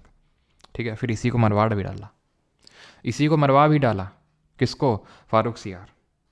ये चीज़ ध्यान रखिएगा। ठीक है, फारूक सियार को मरवाया भी किसने? सैयद ब्रदर्स ने। एंड देन किसको बिठाया थ्रोन पे? मोहम्मद शाह को, जिसको हम रंगीला के नाम से जानते हैं। ठीक है, क्योंकि ये रंगीलियत काफ़ी, इसको ये सब नाच गाना बहुत पसंद था, जिसको हम रंगीला का टाइटल मिला हुआ था। और इसने ध्यान रखना, इसने सबसे पहले काम करवाया 1720 और 1721 में। दोनों ये जो सैयद ब्रदर हैं, एक को पॉइजन दिया, एक को लटकवा दिया मोहम्मद शाह ने, क्योंकि पता था कि जब इनके मन मुताबिक काम नहीं होगा तो ये सैयद ब्रदर इसको भी मरवा डालेंगे और किसी और को थ्रोन पे बिठा डालेंगे। तो मोहम्मद शाह रंगीला ने क्या किया? He killed the Syed brothers. समझ रहे हैं आप कि कितना इन्फ्लुएंस था मुगल नोबेल्स का जो मुगल कोर्ट में है, कि रूलर को मरवा ही डाल रहे हैं। पहले तो सिर्फ डिसीजन मेकिंग में एकदम बहुत बड़ा, क्योंकि औरंगज़ेब तो 20-25 साल तक है नहीं वहाँ पर, तो कौन चला रहा होगा? ये नोबेल्स चला रहे होंगे। ठीक है, अब वो इस पावर में इतने पावरफुल हो गए वो कि मरवाने लगे। फारूक सियार को मरवाया। ऐसे ही एक आलमगीर 2 आता है 17, मतलब ये तो ऑब्वियस सी बात है मर गए थे सैयद ब्रदर, लेकिन 1754 में ये आलमगीर 2 आता है 59 से, इसको भी मरवाया गया। ठीक है, he was also killed by nobles, ये आप समझ लो। ठीक है, 48 से लेकर जो 54 तक रहा अहमद शाह, इसको blinded, he was blinded. Blinded का मतलब है कि इनको, समझ रहे हैं आप, इनको मतलब जेल काइंड ऑफ जो बनी होती थी अंदर, है ना, एकदम गुफा में, वहाँ पे डलवा दिया गया इनको। उसका मतलब ब्लाइंडेड, मतलब अभी दिखेंगे नहीं कहीं पे, अब वहीं पे पड़े पड़े ये मर जाएंगे। और इतनी भयानक होती थी ना ये जेलें, कुछ पूछो नहीं। ठीक है, इतनी गंदी कंडीशन होती थी कि मतलब अब क्या ही बताओ उसमें। ठीक है, तो ऐसी जेल होती थी कि अब आपको कोई देख ही नहीं सकता है। शाह आलम 2 को भी, ही वॉज ऑल्सो ब्लाइंडेड, इसको भी ब्लाइंड किया गया। तो आप देख सकते हैं कि मोहम्मद शाह रंगीला भी, मोहम्मद शाह रंगीला के टाइम पे ही नादिर शाह ने, एक अफगान ने भारत पर आक्रमण किया था 1747 में, जो हमने देखा कि एक्सेसिव प्लंडरिंग करके गया था, इंडिया में लूट के ले गया था पीकॉक थ्रोन और कोहिनूर सब कुछ। बहुत भयंकर लूट करी थी नादिर शाह ने, बहुत भयंकर। ठीक है, और नादिर शाह के बाद अहमद शाह अब्दाली भी आया था। इसने इंडिया में 5 बार आक्रमण किया था, 48 से 61 तक। और 61 में होता है 3rd बैटल ऑफ पानीपत मराठाओं के साथ।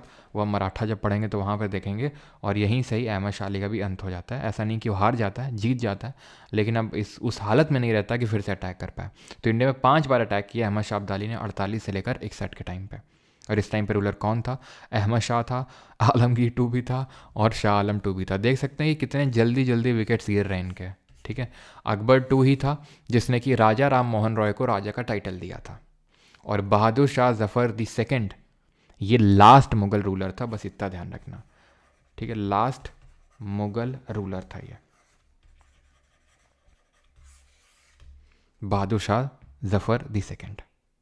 ठीक है, बहादुर शाह जफ़र बोलते हैं, फिर बहादुर शाह दी सेकेंड बोलते हैं।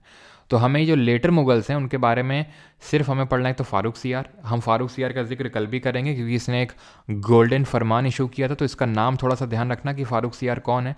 इसने अंग्रेज़ों को एक गोल्डन फरमान इशू किया था जो बाद में बोन ऑफ कंटेंशन बन गया था सिराजुद्दौला और इन अंग्रेज़ों के बीच में, वो बाद में हम देखेंगे, ठीक है, कल के लेक्चर में। और सैयद ब्रदर ये कौन थे, फ़ारूक सियार को थ्रोन पे बिठाने वाले थे। देन रंगीला ने इनको मरवाया, रंगीला के टाइम पे नादिर शाह का अटैक हुआ। देन ये ध्यान रखना कि बहादुर शाह जो जफ़र था वो लास्ट मुगल रूलर था। अब एडमिनिस्ट्रेशन की अगर चर्चा करें तो सबसे ऊपर इनका होता था सूबा, जिसको प्रोविंस बोलते थे। देन सूबा के अंडर में होता था सरकार, जो डिस्ट्रिक्ट हम बोलते हैं इसको, ठीक है।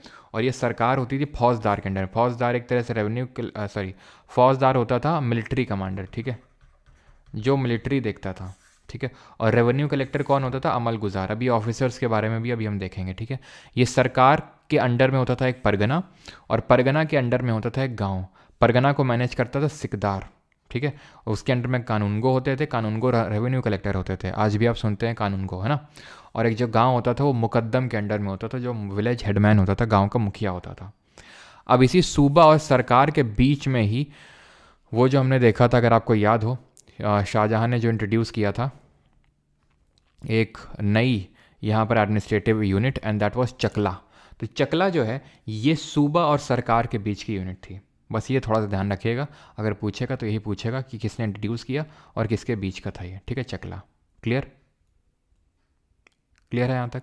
कुछ इंपॉर्टेंट ऑफिसर्स की अगर बात करेंगे तो मीर समन, कल भी हमने क्वेश्चन कर रहे थे तो देखा था, इंचार्ज होता है रॉयल हाउस होल्ड का, कि जो भी हराम की जो औरतें होती हैं उनकी देख रेख वगैरह सारी चीज़ें करना, कि खाना पानी सभी सप्लाई वप्लाई करना, मीर समन का काम होता है। Mir Bakhshi kind of general intelligence संभाल रहा है, मिलिट्री अपॉइंटमेंट कर रहा है। दीवान रेवेन्यू एडमिनिस्टर कर रहा है। फौजदार लॉ एंड ऑर्डर कानून को देख रहा है। अमल गुजार असेसमेंट कर रहा है और लैंड रेवेन्यू को कलेक्ट कर रहा है। लैंड रेवेन्यू कलेक्ट करने का काम ये कर रहा है और दीवान उसको एडमिनिस्टर कर रहा है। आप इसको सानी दाता और समहारता से कंपेयर कर सकते हैं। समहारता रेवेन्यू कलेक्ट कर रहा था, सानी दाता वो चीफ ट्रेजरी ऑफिसर, तो ये काइंड ऑफ समहारता और ये काइंड ऑफ सानी दाता से कंपेयर कर सकते हैं इसको। सादर कौन होता था, सदर जिसको बोलते हैं आज भी, है ना, सदर अदालत में आपने सुना होगा सदर। जुडिशियल अफेयर जो मैनेज करता है उसको सदर बोलते हैं, सदर अदालत, है ना। शिकदर कौन होता था, पुलिस चीफ होता था परगना लेवल पे, है ना, हमारी सूबा, देन सरकार, देन परगना। तो परगना लेवल पे पुलिस चीफ होता था। और आमीन अभी भी होते हैं, आमीन जो रेवेन्यू कलेक्ट करने का काम करते हैं, ठीक है, अभी भी आमीन ही बोलते हैं उनको, ठीक है, लोकल लेवल पे। तो मीर समन, मीर बख्शी, दीवान, फौजदार, अमलगुजार, सदर, शिकदार और अमीन, इनके बारे में आपको पता होना चाहिए, ठीक है। हैं तो और भी ऑफिसर्स, लेकिन ये आपसे एग्जाम में पूछेगा। अब थोड़ा सा हम राजपूत की चर्चा कर लेते हैं कि राजपूत किस तरह से मुगल नोबिलिटी के अंडर में इतने पावरफुल होते गए धीरे धीरे। तो मैनी राजपूत किंग्स, अब हमें पता है कि ना मैट्रीमोनियल अलायंस बने, जैसे कि कछवास के बने, ठीक है, जो कछवा आपके ये आमेर के थे, जयपुर के, और ये जोधपुर के जो थे, ठीक है, जोधपुर के जो राठौर रूलर्स थे, राठौर राजपूत रूलर्स। तो ये धीरे धीरे मैट्रीमोनियल अलायंस के चलते इनको बहुत बड़ी मनसब मिलने लगी। अगर आपको याद हो जो ये राजा मान सिंह थे, है ना, अगर आपको याद हो अकबर के टाइम पे इनके हरका भाई के जो एक तरह से कज़िन थे, तो उनको 7,000 की मनसब मिल रखी थी, ठीक है। तो काफ़ी ज़्यादा अच्छी खासी मनसब में भी ये लोग थे।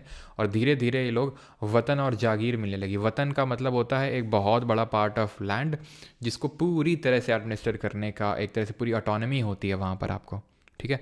तो ये मिलने लगी। These influential Rajput families claimed the subedari of the rich provinces of Gujarat और मालवा की सूबेदारी मिलने लगी। राजा अजीत सिंह ऑफ जोधपुर, तो राजा अजीत सिंह कौन है ये, राजा अजीत सिंह जोधपुर के जो हैं ये राठौर, अभी मैं बार बार उसी चीज़ को रिपीट कर रहा हूँ कि मेवाड़ में थे आपके सिसोदिया, ठीक है, जो मारवाड़ है, मारवाड़ वहाँ थे राठौर, और वही मारवाड़ में ही पड़ता है आपका जोधपुर, मेवाड़ में सिसोदिया। और जो कछवा हैं वो कहाँ के हैं, वो आमेर या फिर अम्बेर, बात एक ही है, ठीक है। तो जो अजीत सिंह हैं उनको गवर्नरशिप मिल रखी थी गुजरात की, और जो सवाई जयसिंह हैं अम्बेर के यानी कछवा राजपूत रूलर, उनको मालवा की मिल रखी थी। राजा जो सवाई जयसिंह हैं उन्होंने अपनी जयपुर को नया कैपिटल बनाया और सूबेदारी उनको आगरा की मिली 1722 में। ये क्वेश्चन डायरेक्टली पूछ लेता है कि जयसिंह को कब सूबेदारी मिली, तो वही मैंने सिलेक्टेड चीज़ें लिख रखी हैं जहाँ से क्वेश्चन बनेगा। तो सूबेदारी आगरा की मिली 1722 में। अब जयसिंह को हम सवाई जयसिंह जो जवाई सिंह जयसिंह टू हैं, ठीक है, सवाई जो राजा जयसिंह हैं इनको हम जयसिंह दी सेकंड के नाम से भी जानते हैं, ध्यान रखिएगा। इन्होंने कई सारी ऑब्जर्वेटरीज बनवाई, जैसे कि ये जिनको कि हम जंतर मंतर के नाम से जानते हैं, जंतर मंतर। ये टोटल 5 जंतर मंतर इन्होंने बनवाई, टोटल 5। सबसे पहली जो बनवाई थी, सबसे पहली ध्यान रखिएगा, वो दिल्ली में बनवाई थी, जो आप अपनी स्क्रीन पे देख पा रहे हैं ये ऑब्जर्वेटरी। और एक तो इन्होंने जयपुर में बनवाई अपनी कैपिटल में जो सबसे बड़ी है, ठीक है, एक वाराणसी में बनवाई, एक उज्जैन में बनवाई, और एक अगर आप गेस कर सकते हैं तो बता दीजिए एक और कौन सी है। इसमें सबसे बड़ी जयपुर की थी। ये टाइम बताती थी। यहाँ पर ये जो आप देख पा रहे हैं पट्टी सी, यहाँ पर ऐसे क्या बने होते हैं, सेक्शन बने होते हैं, ठीक है। हर एक सेक्शन ऐसा होता है 15-15 मिनट का, जैसे कि पढ़े थे हम लोग, अगर तुम्हें याद हो ज्योग्राफी में कि लॉन्गिट्यूड से टाइम कैसे निकालते, तो पढ़े थे हर 15 डिग्री लॉन्गिट्यूड का मतलब होता है क्या, 1 घंटा। यही तो होता है, 1 डिग्री का मतलब 4 मिनट होता है, 15 डिग्री का मतलब 1 घंटा होता है। तो ये 15-15 में डिवाइडेड थे। देन ये मतलब 15-15 मिनट में, देन 1 मिनट फर्दर डिवाइडेड था सेकंड में। वो जो सेकंड्स थे वो फर्दर बाकी सेकंड्स में डिवाइडेड थे, जैसे फॉर एग्जांपल 6-6 सेकंड में, देन 6-6 सेकंड भी वो 3-3 सेकंड में डिवाइडेड, 2 पार्ट में। इसी में बहुत बारीक आकार आप देखेंगे। मुझे ये तो नहीं पता ये दिल्ली वाले जंतर मंतर में अभी वो विजिबल है कि नहीं, लेकिन हाँ जयपुर वाले में क्योंकि उसको अच्छे से मेंटेन किया गया है तो वो अभी भी है। ये यहाँ पर तो जंतर मंतर में तो इसको अभी प्रोटेस्ट के लिए यूज़ किया जाता है, लेकिन जयपुर में अभी अच्छे से वो मेंटेन्ड है, तो वहाँ पर दिखता है। सूरज की जब रोशनी पड़ती है ना तो उससे टाइम पता चल जाता है कि अच्छा यहाँ पड़ रहा है तो मतलब इतना टाइम हुआ है, ठीक है। तो खैर ये ऐसे करके जंतर मंतर से हमें टाइम पता चलता है, जो टोटल 5 ऑब्जर्वेटरीज बनाई गई थी सवाई जयसिंह जी के द्वारा, और जिनको हम जयसिंह जी सेकंड के नाम से भी जानते हैं, ठीक है। और जो 5वीं है वो बनी थी मथुरा में, ठीक है, मथुरा में। क्लियर? चलो चलो, तो ये क्या है, ये एक और फोर्ट है। जैसे हमने कल कुंभलगढ़ फोर्ट के बारे में पढ़ा था, और वहीं पे मैंने आपको इंडिया का ओल्डेस्ट फोर्ट भी बताया था। ज़रा बताइए इंडिया का सबसे पुराना किला कौन है, ये कौन सा है, ये है मेहरानगढ़ का किला। मेहरानगढ़ का किला कहाँ होगा, ये मेहरानगढ़ का किला जो है, मेहरानगढ़ का जो फोर्ट है ये बनवाया था राठौर राजपूत रूलर्स ने। अब बताओ ये कहाँ पे होगा। अभी मैंने बताया राठौर वाले राजपूत कहाँ पे रूल कर रहे थे, ये रूल कर रहे थे जो मारवाड़ का रीजन है। मारवाड़ का रीजन मतलब जोधपुर का जो आसपास का रीजन है, जोधपुर, समझ में आई बात, जोधपुर में। तो राव जोधा ने इसको माना जाता है कि बनवाया था। किसने, राव जोधा ने। राठौर राजपूत माना जाता है कि ये जो इधर एमपी वाला साइड है यहाँ पर थे पहले, लेकिन इनको यहाँ से आना पड़ा, यहाँ पर सेटल होना पड़ा, और मतलब खुद ही देखकर कैसे बनाया होगा इन लोगों ने। जिस तरह से हम जयपुर को पिंक सिटी बोलते हैं, वैसे ही जोधपुर को क्या बोला जाता है, किसी को पता है? Blue city. क्यों? सही बोला मैंने, ब्लू सिटी। क्यों बोलते हैं इसको ब्लू सिटी, नीला शहर? क्योंकि यहाँ पर अगर आप आसपास घर देखेंगे तो वो नीले पुते हुए हैं।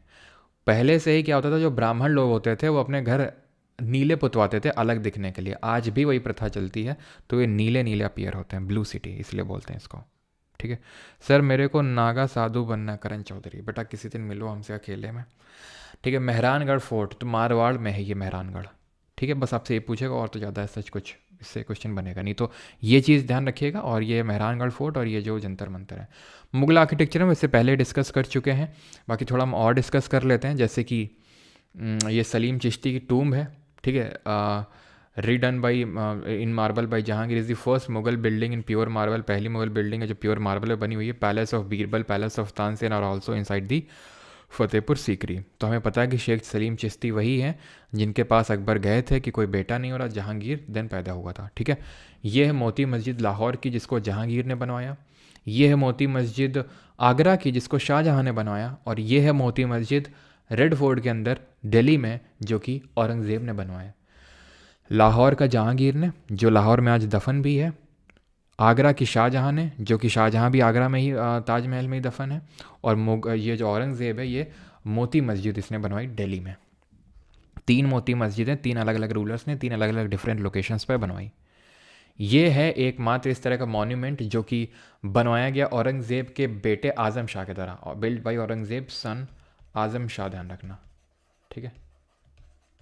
आज़म शाह ने बनवाया इसको अपनी मम्मी रबियत दौरा को दिलरास बानो बेगम के नाम से जानते हैं, उसकी याद में। इसका जो इंस्पिरेशन था वो ताजमहल था। ताजमहल का इंस्पिरेशन हमने देखा था जो ये बनवाया था, क्या बोलते हैं, नूरजहाँ ने, वो था। और इसका जो ये आपका है बीबी का मकबरा, इसका जो इंस्पिरेशन है, ठीक है, इसको बीबी का मकबरा बोलते हैं, ठीक है, आई थिंक लिखा नहीं यहाँ पर, ये आपका बीबी का मकबरा है। कहाँ पर है ये औरंगाबाद में, या फिर हम बोल सकते हैं संभाजी नगर में ही है ये, ठीक है, यानी महाराष्ट्र में है ये, ठीक है, क्योंकि वहीं पे ही अपने अंतिम जो है 20-25 साल काटे थे किसने, औरंगज़ेब ने। तो इस वजह से ध्यान रखना, उसके बेटे ने, कहीं कहीं पे लिखा हुआ है कि औरंगज़ेब ने खुद बनवाया है इसको, कहीं कहीं पे लिखा हुआ है उसके बेटे ने बनवाया है, ठीक है। और ताजमहल से इसका इंस्पिरेशन लिया गया था, आप देख सकते हैं बिल्कुल टू कॉपी लगता है ताजमहल का, लेकिन इतना ज़्यादा टेंशन इसको मिला नहीं, ठीक है। और बाकी तो हम सारी चीज़ें देख ही चुके हैं। ये मखूसाबाद, लेटर नोन एज मुर्शिदाबाद, इसको अकबर ने बिल्ड किया था, ध्यान रखिएगा। और ये जो मज़रनेम है, एक पटिशन देने का ये जो प्रथा है, वो अकबर ने शुरू किया था 1579 में, थोड़ा सा ध्यान रखिएगा इसके बारे में। अब हम करते हैं यहाँ पर इसके जो क्वेश्चंस हैं, ठीक है। बाकी जिन लोगों को बैच वगैरह लेना है तो वो ले सकते हैं परमार अकेडमी एप्लीकेशन से, जहाँ पर इसकी रिकॉर्डेड जो क्लासेस हैं वो जाती हैं, हैंड रिटन नोट्स, MCQs, बाकी सारी चीज़ें रहती हैं, ठीक है, क्लियर। और इसी के अंदर आपको इंग्लिश का भी बैच मिल जाएगा। अलग से इंग्लिश में एनरोल करना है तो आप डेमो क्लासेस ले सकते हैं, PSP सर पढ़ाते हैं इसमें, और वहाँ से आप ले सकते हैं, ठीक है। हम इसके तो क्वेश्चन नहीं करेंगे आज UPSC वाले, ठीक है, बिकॉज आई थिंक यहाँ पर मराठा ले ज़्यादा क्वेश्चन हैं। तो पहले ये वाला क्वेश्चन कर लीजिए, देन आगे बढ़ते हैं, SSC के क्वेश्चन करते हैं। ये तो आप कर सकते हैं, CAPF 2021 में क्वेश्चन पूछा गया है।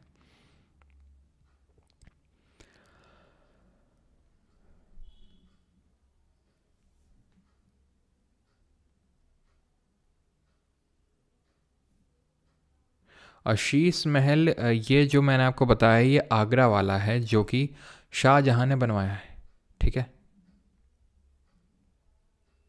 शाहजहाँ ने बनवाया है इसको।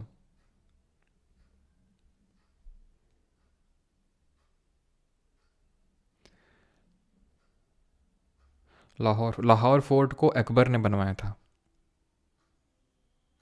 ठीक है। चलो, तो अब आ जाते हैं सर।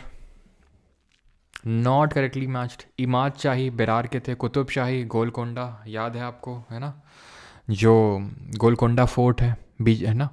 देन अगर हम बात करेंगे जिसको कातियाज ने बनवाया था, उन्होंने फोर्टिफिकेशन करवाया था उसका, बिदर में बरीज शाही थी, बीजापुर में आदिल शाही थी, निज़ाम शाही ये अहमदनगर में थे, अहमदनगर में, तो ये आपका गलत हो जाएगा। आगे जो क्वेश्चंस हैं, ठीक है, ये सब आई थिंक मराठा वाले हैं, जो कि आप हम लोगों ने अभी पढ़ा नहीं है, तो वहाँ पे देखेंगे जब मराठा पढ़ लेंगे, ठीक है। Akbar was succeeded by his son Salim who took the title of dash. तो अकबर के बाद सलीम आया, उसका बेटा, जिसने क्या टाइटल लिया, तो टाइटल उसने क्या लिया, जहांगीर का, that is conqueror of the world, CGL 2019। Steno 2023, who succeeded in securing trading concessions for the east India company from Mughal emperor Jahangir. तो मुगल एम्परर से जहांगीर से किसने ट्रेडिंग कंसेशंस ले लिया, आपके माइल्डन हॉल, हॉकिंस, बेस्ट या फिर रो। तो आया तो हॉकिंस था सबसे पहले, लेकिन ट्रेडिंग कंसेशन इसको मिले नहीं, मिले किसको, थॉमस रो को। Sisodia Rajput ruler of Mewar Amar Singh accepted the Mughal service during the reign of. तो किसकी सुजरेनिटी मतलब एक्सेप्ट कर ली थी, जो सिसोदिया राजपूत रूलर थे मेवाड़ के। तो CGL 2023 आंसर क्या होगा, ये आंसर होगा जहांगीर, ऑप्शन नंबर B। अगला क्वेश्चन करिए।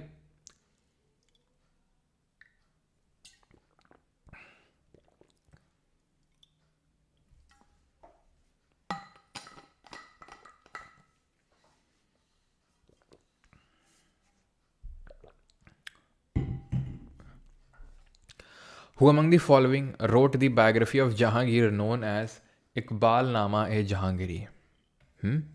तो किसने इकबाल नामा ए जहांगीरी लिखी? मुतामिद खान, इनायत खान, अब्दुल रहीम खान या फिर अबुल फजल? अबुल फजल ने तो नहीं लिखी क्योंकि वो जा चुका था, ठीक है, और ये लिखी थी अब्दुल रहीम खान, ठीक है, option number C, Iqbal nama e Jahangiri. Tuzuk-e Jahangiri was originally written in which language? Tuzuk-e Jahangiri जो इसकी बायोग्राफी है वो पर्शियन लैंग्वेज में लिखी गई थी, option number C। Sarai Nur Mahal is a centrally protected monument of India situated in which of the following state of India, UP, West Bengal, Punjab या फिर हिमाचल। तो पंजाब में है ये। हमने देखा था सराई नूर महल, जो कि नूर जहाँ ने बनवाया था। और क्यों बनवाया था? Because it was a kind of resting place. तो आंसर क्या हो जाएगा? आंसर हो जाएगा ऑप्शन नंबर सी। ठीक है, पंजाब। क्लियर है? चलो अगला है sir article 68 explain sir please. ये भाई आर्टिकल 68 कौन सा लॉजिक है यहाँ पर पूछने का है? यहाँ बेचारे अकबर और जहांगीर की हम चर्चा कर रहे हैं, जहांगीर शाहजहाँ, तुम आर्टिकल 68 पे आ गए सीधा। लास्ट में हम बताएंगे इसके बारे में, ठीक है? लास्ट में याद दिलाइएगा एक बार। चलिए, मेहरुन्निसा मैरिड एम्परर जहांगीर। तो मेहरुन्निसा ने कब शादी करी? 1611 में। 20वीं और आखिरी बीवी थी। Who among the following married the Mughal emperor Jahangir in 1611 and receive the title Nur Jahan. तो ये किसने लिया? मेहरुन्निसा ने। ठीक है, मेहरुन्निसा ने टाइटल लिया। Option number C. Which of the following Mughal emperors issued silver coin in the honour of his wife. तो अपनी बीवी, अब मेहरुन्निसा, अब यहाँ पर ये हिंट दिया हुआ है आपके लिए। मेहरुन्निसा बड़ा आसान है, सिल्वर कॉइन इंट्रोड्यूस किए थे मेहरुन्निसा के लिए। तो मेहरुन्निसा किसकी वाइफ थी? जहांगीर की थी। तो ऑब्वियस सी बात है जहांगीर ने इशू किए होंगे। ठीक है, ऑप्शन नंबर डी आंसर होगा। Captain Hawkins visited India during the reign of. तो किसके कार्यकाल के दौरान विलियम हॉकिंस ने विजिट किया था? तो जहांगीर के टाइम पे विजिट किया था। Option number C will be the correct answer. ठीक है, इसी के टाइम पे थॉमस रो भी आया था, जिसने कि ट्रेडिंग यहाँ पर कंसेशंस ले लिए थे जहांगीर से। Mother of Jahangir was a Kachhwa princess, a daughter of Rajput ruler of कहाँ के? तो कछवा राजपूत रूलर कहाँ पे रूल कर रहे थे? मारवाड़ में। तो भाई ये राठौर थे, जिन्होंने मेहरानगढ़ का फोर्ट बनवाया था, राठौर थे। ठीक है, बेरार तो साउथ इंडिया में था। मेवाड़ में तो सिसोदिया राजपूत रूलर थे। ये तो एकदम मना ही कर चुके थे कि भूल जाओ बेटा कि हम लड़की देंगे, लड़की क्या देंगे, हम तुम्हारे सामने सिर नहीं झुकाएंगे, और अगर कोई देगा कि कोई सिर झुकाएगा तो उससे हम रिलेशन तोड़ देंगे। अम्बेर, ऑप्शन नंबर डी यहाँ पर सही आंसर होता। सही था। ठीक है, तो यही है ना कि अगर सारे एक रहते, जैसे ये राजपूत रूलर्स थे, राठौर वाले, सिसोदिया, जितने भी हैं अभी हमने देखे ये सब, तो शायद चैलेंज कर सकते थे मुगल सल्तनती को। लेकिन वही है कि योगी जी नहीं थे ना तब बताने वाले कि एक रहोगे तो नेक रहोगे। In which year did prince Salim ascended the Mughal throne? 1572, 1605, 1625 या 1558? और योगी जी से याद आया कौन कौन भाई जा रहा है कुंभ में? कितने लोग हैं यहाँ पे? तो प्रिंस सलीम ने कब थ्रोन पे बैठा? प्रिंस सलीम का मतलब है जहांगीर, 1605 में। Option number B. The tomb of Itimad-ud-Daulah inlaid with pietra dura decoration, जिसकी इंस्पिरेशन बना मतलब ये इंस्पिरेशन बना ताजमहल की, ये कहाँ पर है? इम्तियादुद्दौला ये आपका आगरा में है। जो किसने बनवाया? जो बनवाया था नूरजहाँ ने। हाँ भाई मैं जा रहा हूँ, ये है इम्तियादुद्दौला। ठीक है, जा रहा हूँ भाई मैं, अभी नहीं, अगले सैटरडे को जाऊँगा, सो दैट आपकी क्लास मिस ना हो। जाना तो आज ही का था कि भाई, मतलब कल शाम का, कि भाई आज नहा धो के आएंगे। लेकिन नहा धो रहे होते तो फिर तुम्हारी इतने टाइम क्लास कौन ले रहा होता है? बेचारे शाहजहाँ अकबर की सोचते हैं। शाहजहाँ और जो जहांगीर, शाहजहाँ और औरंगज़ेब की देखो, बाबर, हुमायूं और अकबर के बारे में पढ़ा के चले गए, हमको यहीं अधूरा छोड़ गए, हर बार गर्म करके ठंडा ही छोड़ देते। सुल्तान बुलंद इकबाल का टाइटल किसने दिया, किसको दिया गया था भाई शाहजहाँ? तो ये दिया गया था किसको? ये दिया गया था दारा शिकोह को। ठीक है, ऑप्शन नंबर सी। अगला है which of the following administrative units was introduce during the reign of Shahjahan? तो शाहजहाँ के टाइम पे कौन सी इंट्रोड्यूस हुई थी? महल, चकला, परगना या फिर सूबा? तो भाई सूबा सबसे ऊपर होता था, देन हमारा सरकार होता था, देन परगना होता था, चकला को इंट्रोड्यूस किया गया था। ये तो पहले से एग्जिस्ट कर रहा था, सूबा, परगना और ये सब सरकार, ये पहले से एग्जिस्ट कर रहा था। चकला ये लाया था कौन? Shahjahan. Who among the following has written Badshahnama? तो इसको किसने लिखा था? इसको लिखा था अब्दुल हामिद लाहौरी ने। अहमद लाहौरी ने आर्किटेक्ट था किसका? ये ताजमहल का। The mausoleum of the Taj Mahal was designed by Ahmad Lahori. Hamid Lahori ने बादशाह नामा या फिर पादशाह नामा, उसी को बोलते हैं, वो लिखा। ठीक है, the art of decoration called pietra dura became popular during whose reign? किसके टाइम पे पॉपुलर बना? जहांगीर, शूरी, शाहजहाँ या फिर अकबर? तो शेर शाह सूरी का ओरिजिनल नेम बताओ जल्दी से कमेंट में, और कौन से दो बैटल में हुमायूं को इसने हराया था जल्दी से, और इसने जो है इसका किस लिए फेमस है, इसका कौन सा सिस्टम है जो अकबर ने अडॉप्ट किया था? तो आंसर क्या होगा? पीतरा ड्यूरा, शाहजहाँ। ठीक है, तो शेर शाह सूरी का ओरिजिनल नेम फरीद खान। ठीक है, इसने जो है जीटी रोड वगैरह बनवाई थी, और चौसा 1539 और कन्नौज या फिर बिलीग्राम 1540 में हराया हुमायूं को। और इसका जो एडमिनिस्ट्रेटिव जो रिफॉर्म्स हैं उसको अकबर ने अडॉप्ट किया था, ठीक है। हो और इसका जो मौसोलियम है इसका जो जहांगीर शेर शाह सूरी, इसका कहाँ पर बना हुआ है? Who among the following Mughal emperor's built Sheesh Mahal इन आगरा? तो आगरा में शीश महल बनवाया है किसने? MTS 2023। शीश महल भी शाहजहाँ ने बनवाया। रेड फोर्ट आगरा का, रेड फोर्ट दिल्ली का, जामा मस्जिद दिल्ली की, आगरा का ताजमहल, ठीक है, दीवाने आम, दीवाने खास, शीश महल, ये सब जो है, और जो मोती मस्जिद है आगरा में, वो सब बनाने का काम किसने किया? शाहजहाँ ने। Who among the following have written the book Char Chaman during the reign of Shahjahan? Shahjahan के टाइम पे चार चमन जो किताब है वो किसने लिखी थी? डिस्क्राइबिंग द मुगल नोबिलिटी, तो मुगल्स के बारे में किताब है, शाहजहाँ के टाइम पे लिखी गई थी। तो आंसर होगा इसमें चंद्रभान ब्राह्मण ने लिखी थी। Option number A will be the correct answer. अगला है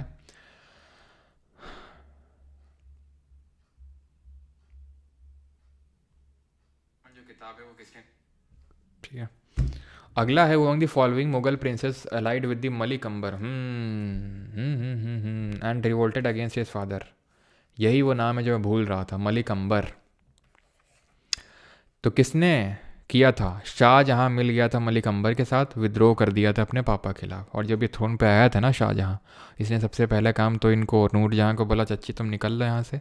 जहांगीर के जितने भी भाई थे सब को लटकाया, जितने मुगल नोबिलिटीज़ के खिलाफ थे सब को लटकाया, ठीक है। तो ये मत समझना कि शाहजहाँ काफ़ी उदार ऐसा था, दयालु टाइप है ना, शेर शाह सूरी की तरह, ऐसा नहीं है।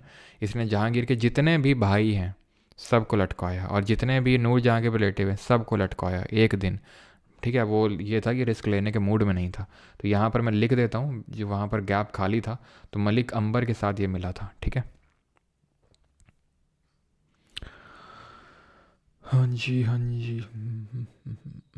तो शाहजहाँ जो है यहाँ पर किसके साथ मिला था? मलिक अंबर के साथ, ठीक है। तो ये चीज़ ध्यान रखिएगा, मलिक अंबर के साथ मिला गया था, जो एक तरह से बीजापुर में उस टाइम पे रूल कर रहा था, Malik Ambar. The Red Fort and the Jama Masjid in Delhi stand out as towering achievement of architecture during the reign of? तो किसके टाइम पे बनी है ये दिल्ली में? शाहजहाँ के टाइम पे। ताजमहल किसने बनवाया? प्रिंस खुर्रम। कौन है सब पता है आपको, ठीक है। Who among the following was the son of Shahjahan? Shahjahan का बेटा कौन था? ये सब बताने की ज़रूरत नहीं है। अब आते हैं औरंगज़ेब पे। Under whose rule did Mughal empire achieve its greatest territorial limit? सबसे एकदम ग्रेटेस्ट टेरिटोरियल लिमिट्स में किसके टाइम पे था? तो ये क्वेश्चन पढ़ के हमें ऐसा लगता है कि बहुत ग्रेट रूलर होगा औरंगज़ेब, लेकिन जैसे नहीं होता है, एकदम गधा रूलर था ये औरंगज़ेब, ठीक है। अकबर को हम कंसिडर कर सकते हैं, ठीक है, जिसने कि अपनी टॉलरेंट पॉलिसी लगाई, लेकिन औरंगज़ेब ऐसा कोई नहीं था, ठीक है।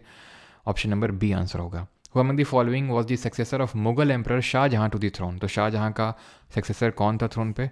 तो मुराद बख्श नहीं था। शाहजहाँ चाहता था कि उसका बेटा, बड़ा बेटा दारा शिकोह थ्रोन पे बैठे, लेकिन औरंगज़ेब के साथ जो देवराई, धर्मत और सामूगढ़ में बैटल हुए 1658 में, उसमें दारा शिकोह की हार हुई और उसकी डेथ हुई वहाँ पे, ठीक है। Under whose reign was the maximum number of books in Persian and on classical Indian music written?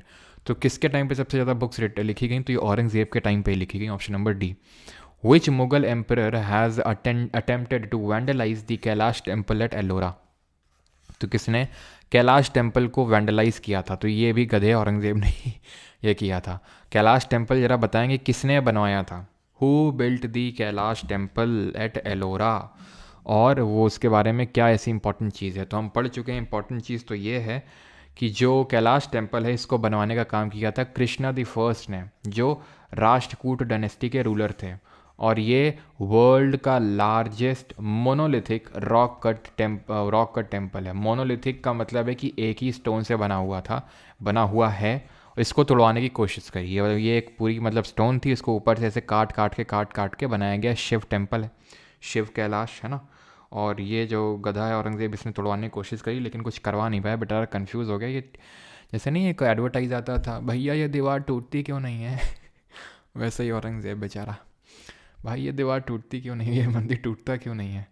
वो अमंग द फॉलोइंग, तो इसने क्या किया, जैसे कि बाकी इस्लामिस्ट रूलर्स ने किया था, जितनी भी मूर्तियाँ हाथी हैं, आप देखोगे उनकी सूंड कटी होगी भगवानों की, कुछ नाक कटी होगी, जैसे कि मैंने बताया था कलिंजर के फोर्ट है ना जहाँ पर मैं गया था। तो वहाँ पे भी वही सेम चीज़ ही थी कि सारे भगवान देवी देवताओं के जैसे नाक वाक सब टूटी उटी वैसा टाइप ही, ठीक है। Who among the following emperors assumed, ठीक है। हाँ, सीमेंट का प्रमोशन चल रहा है, अंबुजा सीमेंट से बना है। चलो भाई, तो who among the following Mughal emperors assume the title of Alamgir. तो आलमगीर का टाइटल किसने अज्यूम किया था? औरंगजेब ने ही किया था। बीजापुर को औरंगजेब ने कब अनेक्स किया? 1687 में। 1687 में गोलकोंडा को अनेक्स किया, है ना। Then who among the following was defeated by Aurangzeb in the battle of Deorai. Deorai में किसकी हार हुई? दारा शिकोह की हार हुई। Mughal emperor Bahadur Shah Zafar died in. तो कहाँ पर डेथ हुई बहादुर शाह जफ़र की? डेथ कब हुई? जो आखिरी मुगल शासक था, ठीक है। 1857 में Mughal ruler contributed to the revolt. तो 1857 बहादुर शाह सेकंड, जिसको बहादुर शाह जफ़र के नाम से जानते हैं, ठीक है। Who among the following khayal singers of the 19th century was given the title of Tanras by Bahadur Shah Zafar. The last Mughal ruler ने इसको टाइटल दिया था तान रस को। किसको दिया था? सदरंग, बदरंग, आमिर खान, कुतुब बख्श। ये दिया था उस्ताद गुलाम अली खान को। बड़े उस्ताद गुलाम अली खान, इनको टाइटल मिला था किसका? तानरस का। बड़े उस्ताद गुलाम अली खान। इनकरेक्ट क्या है बीबी का मकबरा के रिगार्डिंग? ये इस बार के स्टेनो के पेपर में पूछा गया, बताइए जल्दी से।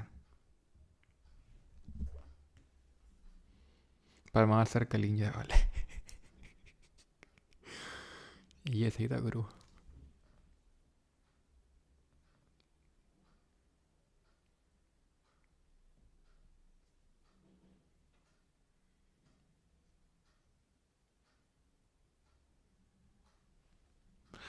भाई अनारकली में तुम लोग को इतना इंटरेस्ट कहाँ आ रहा है? अनारकली के बारे में हमें नहीं उस पढ़ना है, ठीक है। अनारकली काइंड ऑफ उनको प्यार करते थे कौन? जहांगीर। तो जहांगीर की एक वाइफ ये बोल सकते हो, ठीक है।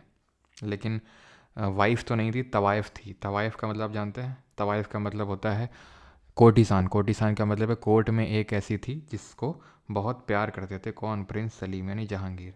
जिसका मन है उसी को प्यार करने लगते थे, वही तो बताया ज़िंदगी को तो ऐसी हो। तो एक तवाइफ हम बोल सकते हैं अनारकली थी, और उसको मतलब प्यार करते थे ये, बस, है ना, बस। और क्या तुम पढ़ोगे कि किसने चुनवा दिया है? ये सब फिक्शनल स्टोरीज़ हैं। मतलब ये तो ट्रू है कि उसके कोर्ट में ये तवाइफ थी, है ना, अनारकली, लेकिन ठीक है। इनकरेक्ट अबाउट बीबी का मकबरा। तो मुग़ल प्रिंस आज़म शाह ने, जिसका बेटा था, वो बनवाया। अपनी मतलब औरंगज़ेब की वाइफ रबिया दुरानी का बरियल प्लेस है। It is an imitation of Taj Mahal का है, बिल्कुल बिल्कुल सिमिलर डिज़ाइन है, कॉपी लगता है ऐसा, है ना। लेकिन ये पूरा मार्बल का नहीं बना हुआ है। Which Mughal ruler was responsible for execution of Guru Tegh बहादुर। तो गुरु तेग बहादुर का एग्जीक्यूशन किसने किया? तो कौन थे ये? 9th सिख गुरु थे। 5वें थे जब गुरु अर्जन देव, उनका जहांगीर ने किया था, और इनका औरंगजेब ने करवाया था, ठीक है। अगला देखो।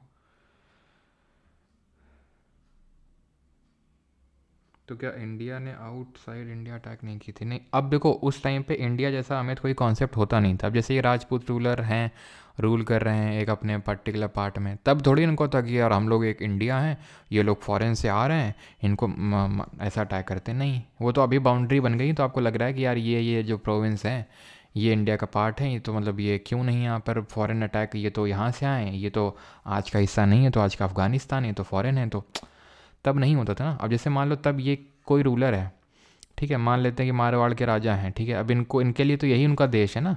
उनके लिए तो बगल वाले जो मेवाड़ और इधर के जो राजपूत रूलर है, उनके लिए तो दुश्मन है, दूसरा देश है भाई उनके लिए वो, समझ रहे हो। उनके लिए दूसरा देश, उनके लिए ये नहीं कि यार ये बहमानी तो अपना देश है, ये तो ये तो विजयनगर तो अपना देश है ना। वो तो अब हो गया है, तब तो उनके लिए अपना ही टेरिटरी ही उनका देश होता था, ठीक है। तो गोलकोंडा कब अनेक्स हुआ था? 1687 में। आखिरी क्वेश्चन कर लो, ठीक है, उसके बाद आपका homework.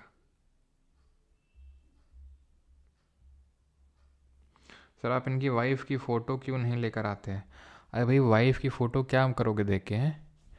Consider the following statement in the context of the Mughal rule. Mansabdari system was introduced by Akbar in 1571। Second battle of Panipat 1556 में हुआ था।